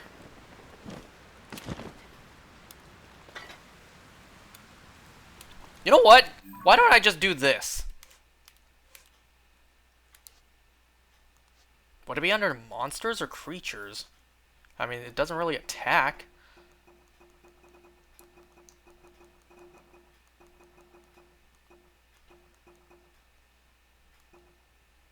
Wow, the Light Dragon is under creatures as well.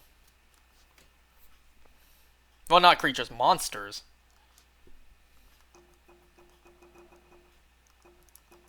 Does a Bubble Frog even have a picture? Yeah, it does, right there, dumbass.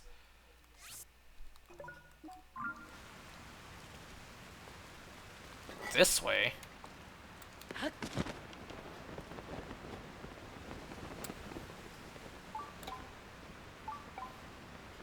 Nearby, down below. Oh, I see it. I see you.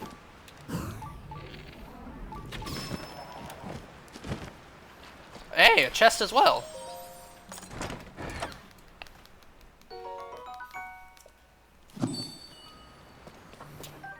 Mark this place as done. Then we got that one.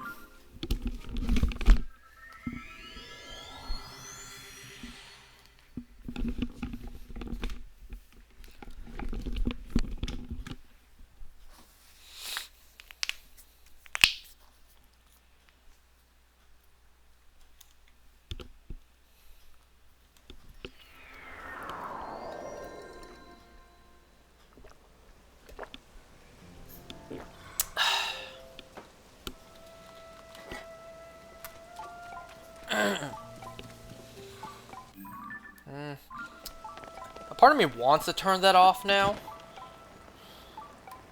Because that's going to be real annoying. Yeah, I'm going to turn that off.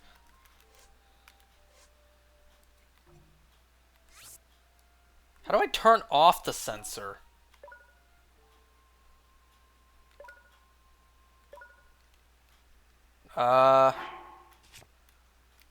Is it like key items maybe?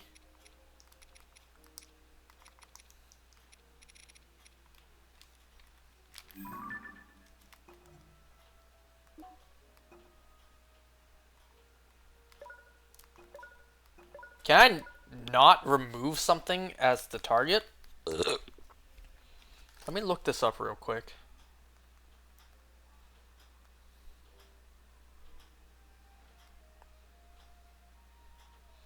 Go to the map screen, then press Y. Oh. Oh. Can I, like, remove a target, though? Like, what happens? Can I set it to nothing? No. So there's always going to be something on the sensor.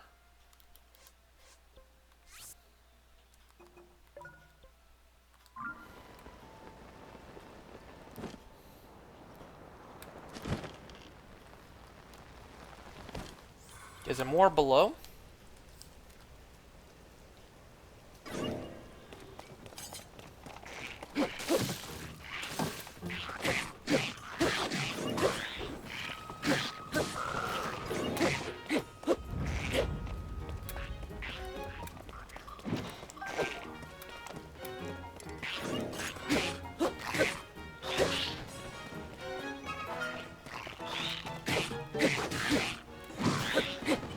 Don't knock it off. I want the parts.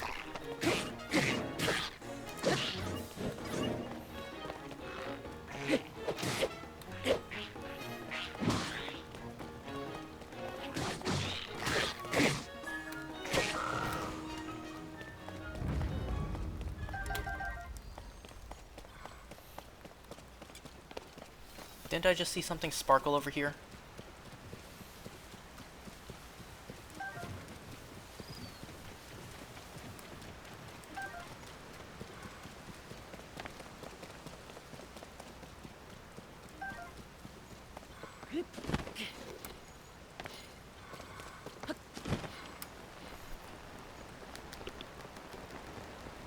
Ooh.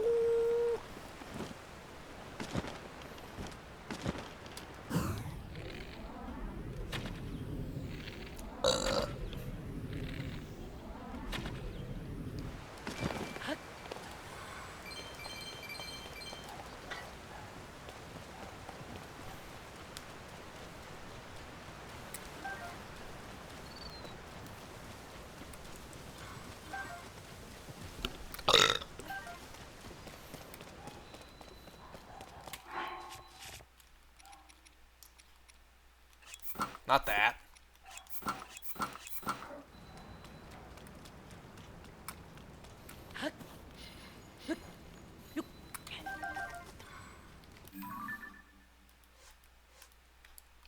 Now I will set it. Not monsters, creatures.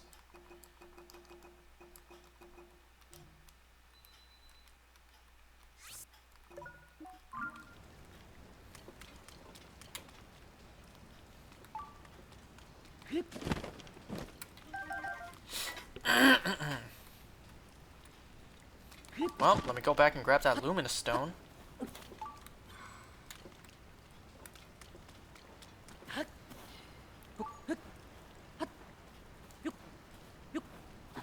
Oh!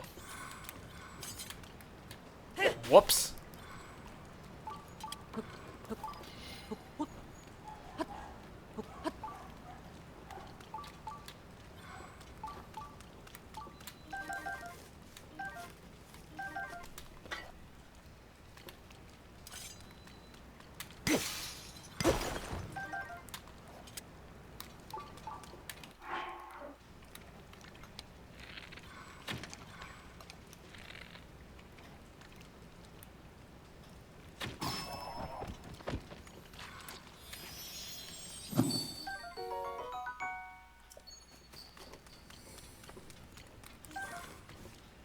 Okay.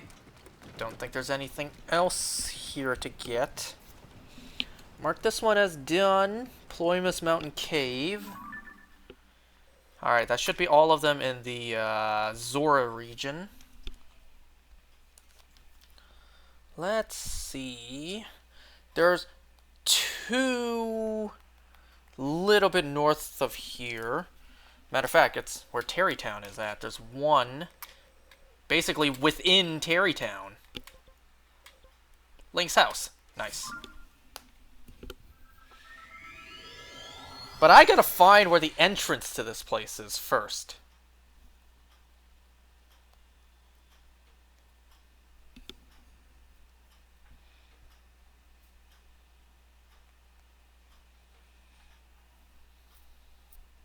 Oh, wait a second. Haven't I been in there before?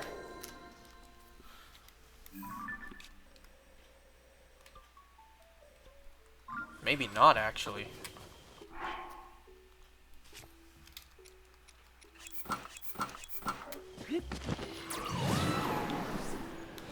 I'll come back and rebuild my house at some point, but for now, we need to head over there.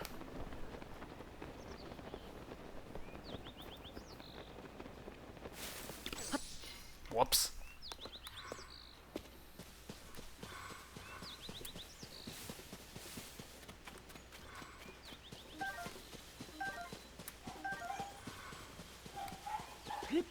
Is that it?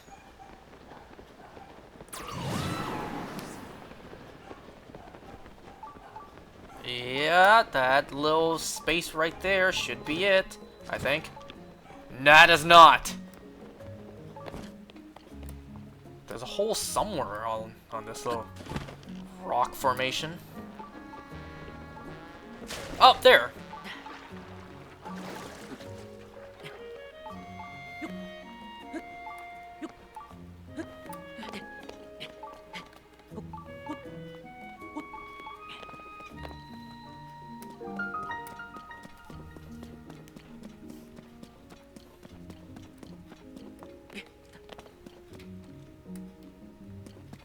Oh, because it's a town, my my characters aren't allowed to show up.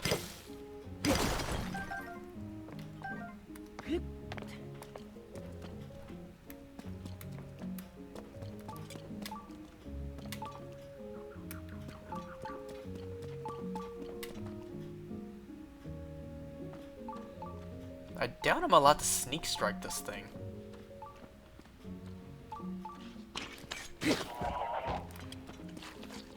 Kind of scared me by turning around. Okay, this one's done. Tarrytown Tunnel. It's a lot of T's. And then there's something over here. This one, construction site cave. I didn't see a cave there.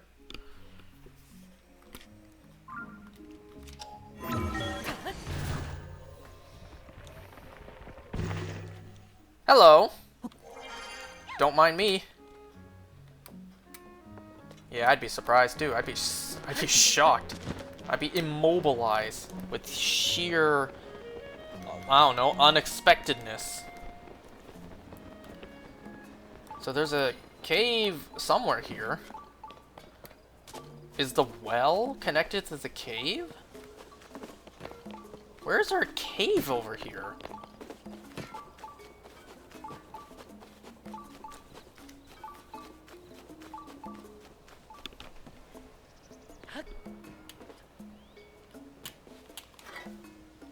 No? Oh, yes. Yes. Ah, I think I've been down here before, have I? I don't remember. No, I didn't have that icon before. Yeah, I don't know how to get there. Time to look up a guide, because I don't want to bother.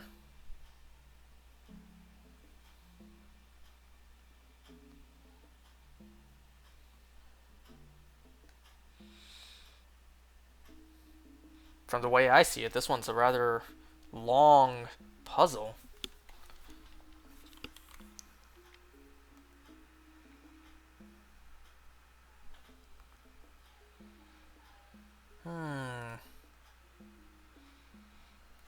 Okay, so you have to leave. And then... oh!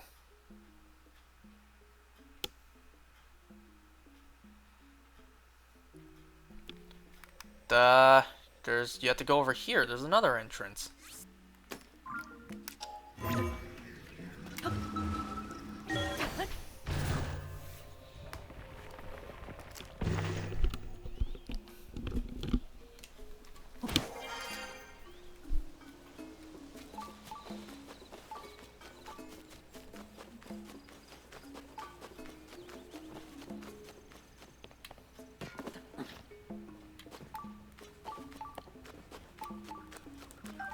I hear it.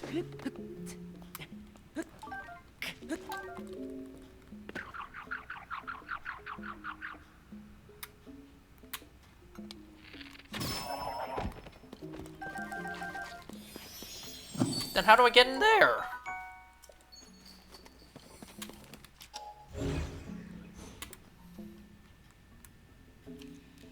Is there another cave entrance here I don't know about?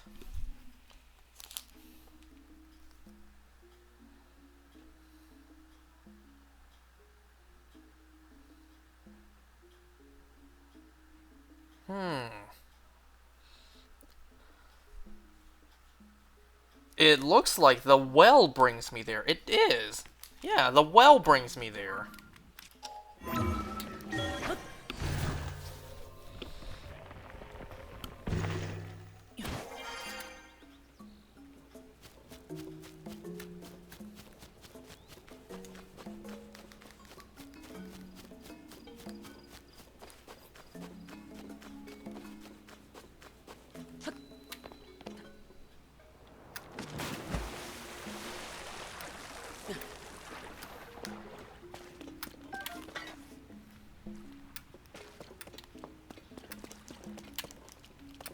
Oh, come on! Okay, good.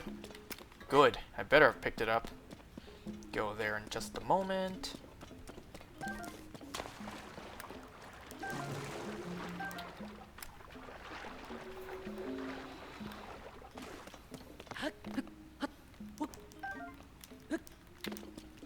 Wow.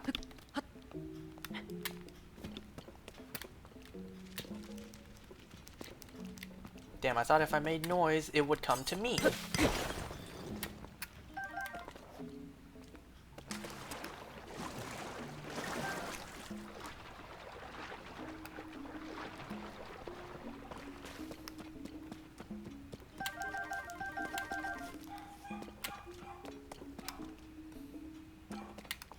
Hi. I thought I heard I picked up 8 Bright Bloom Seeds. Should have been 9.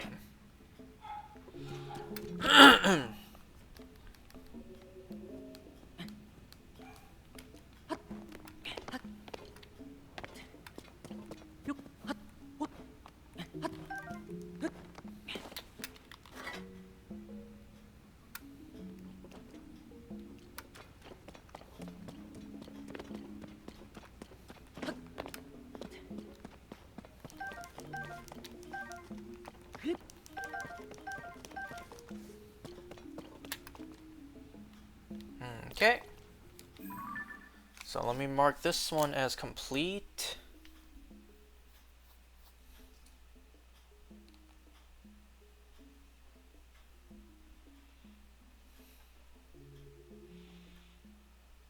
I mean, that's a whole lot complete if I'm gonna be honest. We basically finished up like the bottom portion of the map, like the southern hemisphere of the map. We're basically done everything below. We're done everything in Zora. We still have Death Mountain to take care of, as well as the entire Hebra region, and like 1 or 2 in the top middle.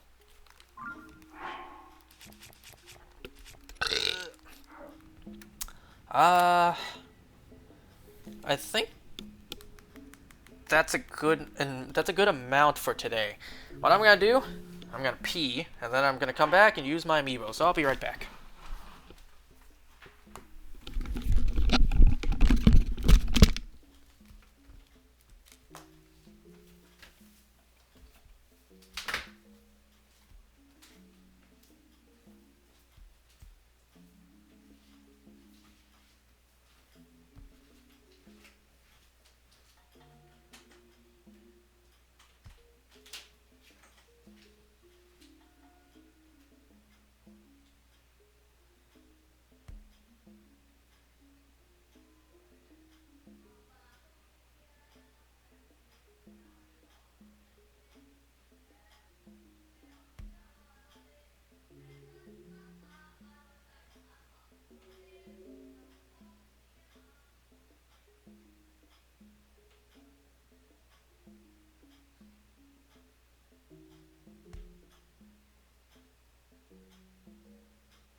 Alright, I'm back. I also got a little treat for myself.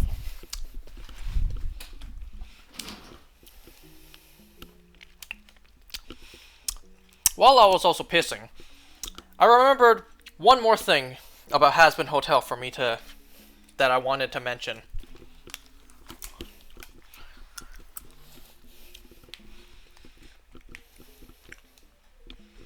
So,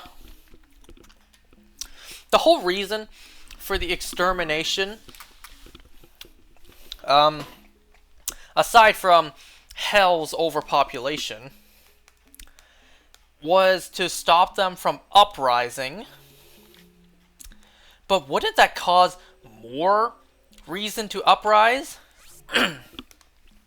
Think about it this way, like, if some country out there said, we're gonna come over and we're gonna kill your citizens because we're scared you're going to attack us first. Like, you know, we're going to attack you first before you get a chance to attack us first. We're gonna attack you first unprovoked before you even have a chance to attack us. Wouldn't that cause more reason to revolt? To uprise? And doesn't that also sound pretty Attack on Titan-esque? We're gonna attack you first, unprovoked, before you get a chance to attack us. Doesn't that just sound like Attack on Titan? But more importantly, wouldn't that be more reason to start an uprising? Now, I get it. You cut down the population. You're going to have less numbers to, you know, join your forces and fight. But, like, think about the example I just gave you. If some other country said, we're going to come by and attack and kill your citizens because, you know, we're afraid you're going to attack us first. It's like, well, wouldn't that other place just build up forces to fight back? Like, if Heaven is attacking Hell first, wouldn't Hell just prepare and fight back? Wouldn't that be more reason to cause an uprising? More reason to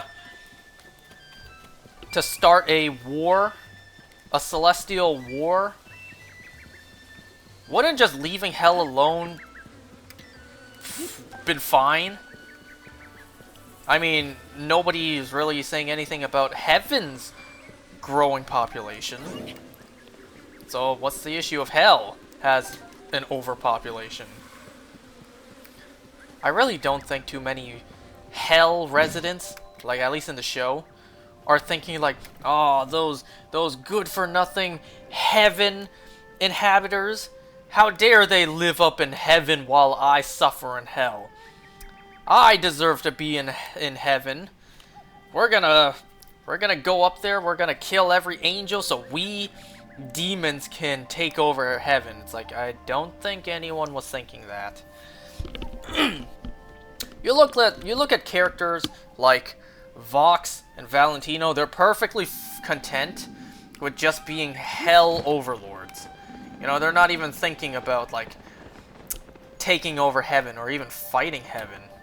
Matter of fact, they sat back. They sat back and enjoyed the show while other characters were fighting back Heaven's forces. So, like, I don't think the extermination was even necessary. I feel it was more so just Adam convincing Heaven because he was so bored in Heaven and he just wanted something to do.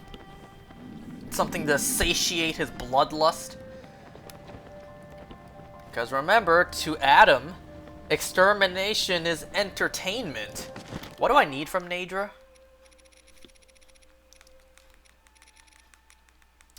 Oh, I clearly have more than enough horns. And I got more spikes than any other dragons. I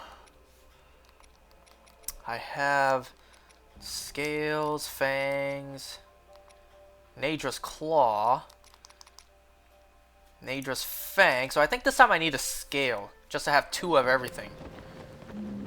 Nadra, if you could come down a little faster, that'd be nice. Is there anywhere in the wall I can grab that doesn't have gloom on it? You know what, this is a good chance for me to take a look at where some spikes are at. I see some. I don't think there were any on the first 2. You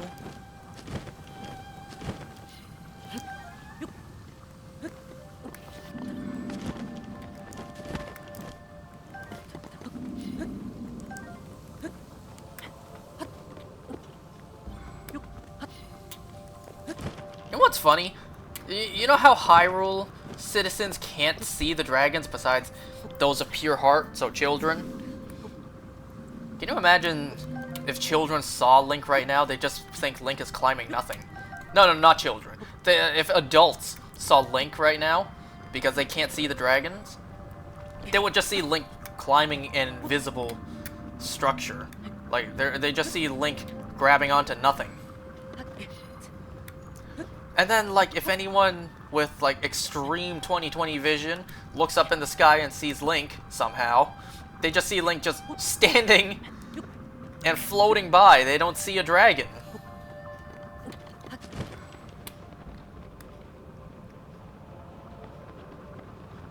Oops, some over here, and a lot on that one.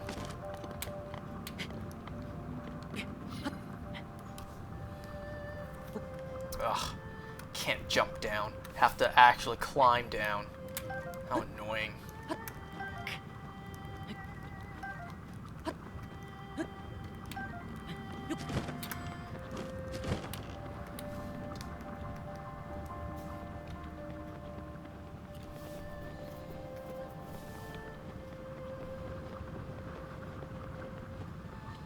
I don't see any more.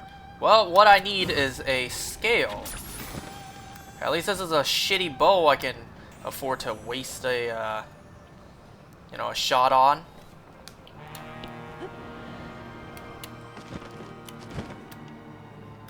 Oh wow, I didn't expect it to just stay there. I thought it was going to roll off.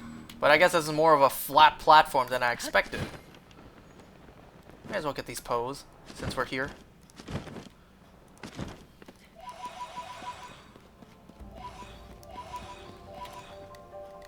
I know this is a dumb question, but I'm gonna ask it anyways. I wonder if you could sell Poes. I doubt it, since they're a key item. Which I'm kind of surprised they're even a key item. But I suppose it makes sense. I suppose, since, you know, it would kind of make no sense to sell Poes to, like, the old lady in Kakariko, or any other shop owner. It would make no sense to sell Poes to them.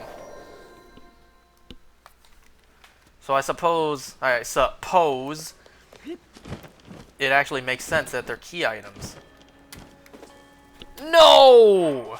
The one time that damn bug is back. No, that's me climbing. Oh no, it's gone. That bug is gone. Fuck!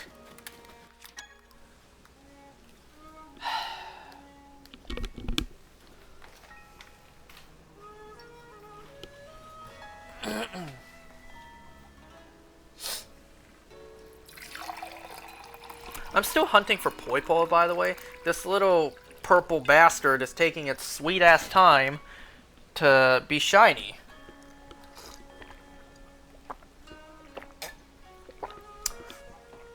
I suppose it's, once again, the universe balancing itself out. Remember the first time I got the shiny Poipole here?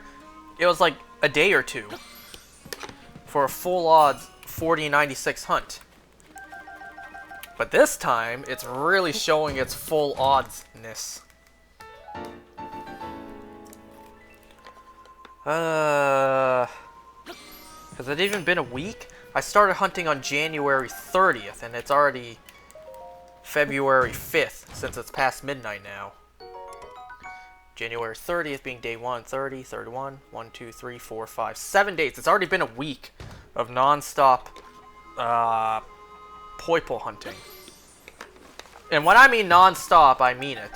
I mean, I did stop a little bit today just to walk around and do the Chansey Community Day, but that's besides the point. For the most part, it's been non-stop. Like, it's been a week now of non-stop Poipo hunting, and when I say non-stop, I mean it. I wake up, and my 3DS is in my hands, and I'm resetting. I know that's not healthy, but damn it, I need the shiny. Like, you don't understand. I don't just want it, I need it.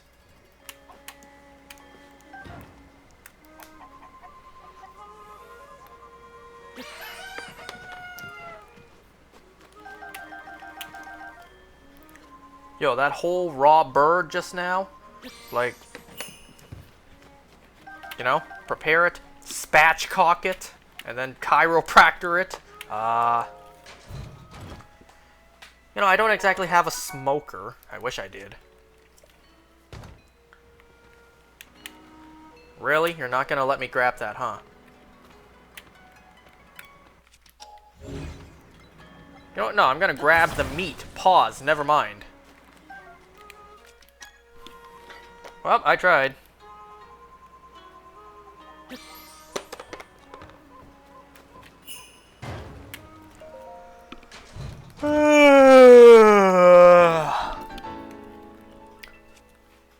Sword of the hero, but I think I'll pass. Yeah, I'm gonna pass on that.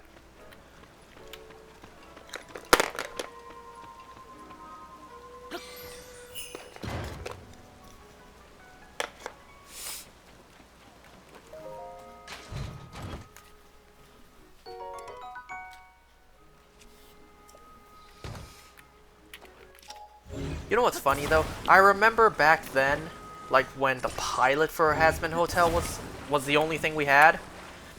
Around that time, like, we also had Invincible Season 1 airing. And, you know, I stupidly asked one of my friends, like, yo, which one's better? Invincible or Hazbin Hotel pilot? And then he made the, like, rightful claim, like, bro, you can't compare an entire season to just one pilot episode. It's like, okay, you're right about that. And now it's crazy to think back then how oblivious we all were to the fact that now both Invincible and Hazbin Hotel are both on Prime Video. They're on the same platform. Like, the two projects I compared, like, I, you know, wrongfully compared back then, they're both on the same platform now. It would be absolutely hilarious and make no sense at all for a crossover to happen. You see Omni-Man down in hell at the Hazbin Hotel try to redeem himself and go to heaven. It's like, oh my lord. What a ridiculous concept that would be.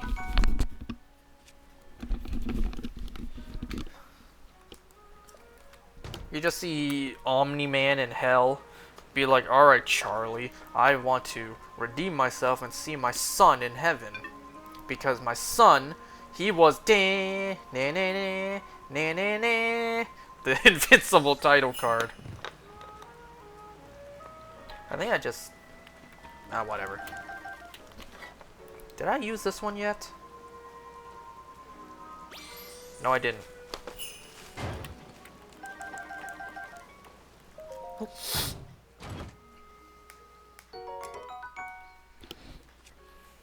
I'm pretty sure I used this one. Yeah, I did. Did I use this one? No, I did not.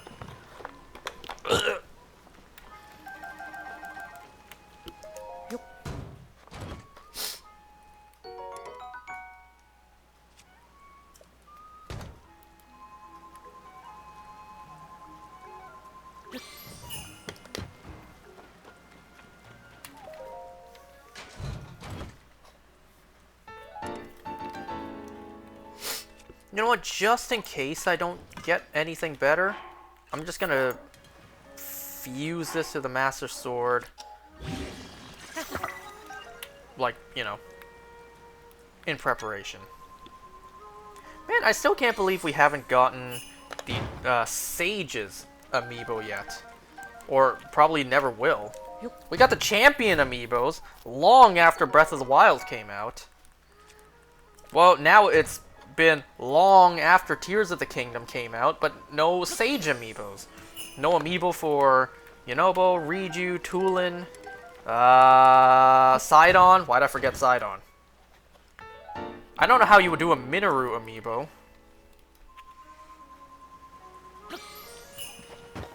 I would do 2 amiibos for Minoru. One in her Zonai form and one in her Construct form. Like, sell the actual 4 Sages as a 4-pack like you did for the champions, but then Minoru, sell her separately, or sell her as a 2-pack. You get both Zonai and Construct Minoru amiibos in a double pack. Now that I would buy. Trust me. Well, any amiibo I would say I would buy, just for, completion's sake.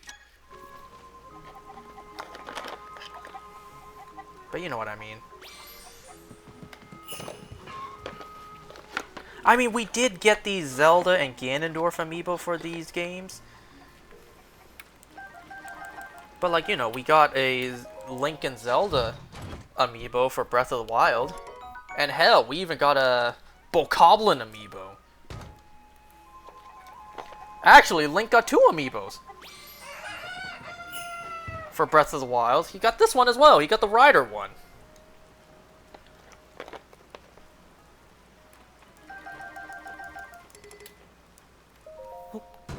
It's easy to forget that that is also considered a Link amiibo.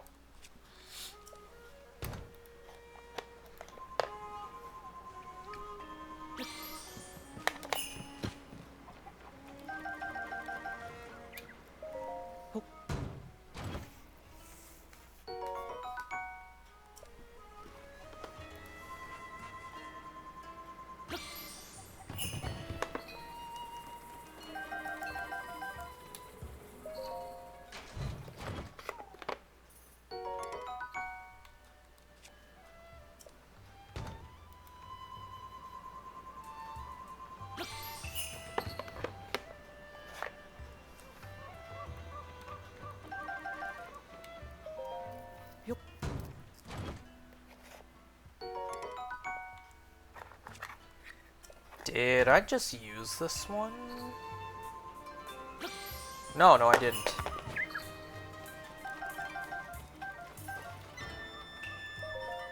So it's a good thing I fused that white sword to the Master Sword. Not white sword, the long sword. But I didn't get a Gloom Sword, I didn't get any double-handed Claymore weapons.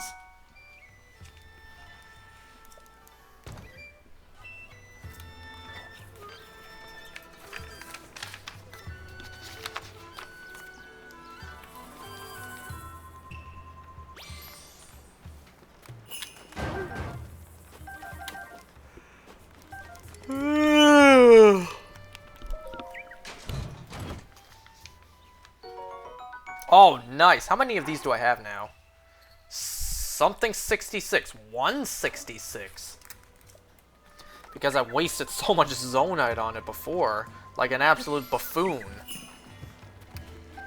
It's not like I'm ever gonna actually use these, but Zonite actually do have a purpose, a function.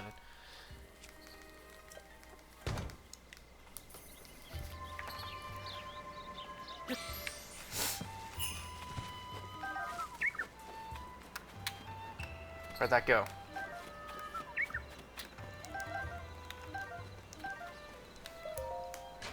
Wonder if my sun pumpkins are done yet.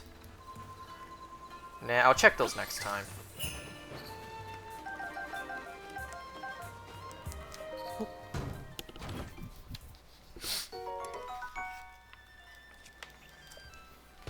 Isn't it crazy to think that a week has already passed since I started hunting Poipole?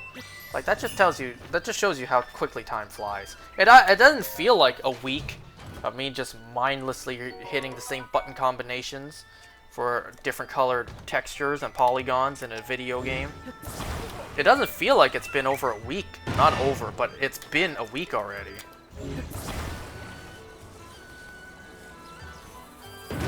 that's the thing with shiny hunting sometimes. You don't really have to pay too much attention. It's just background work.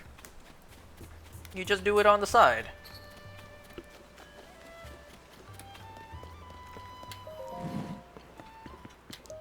Hi.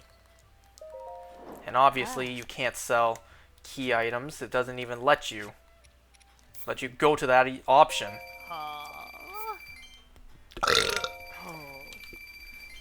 Alright, I'm gonna end this here. Next time, we are going to go after more bubble frogs, obviously. I mean, what do you expect us to do next time?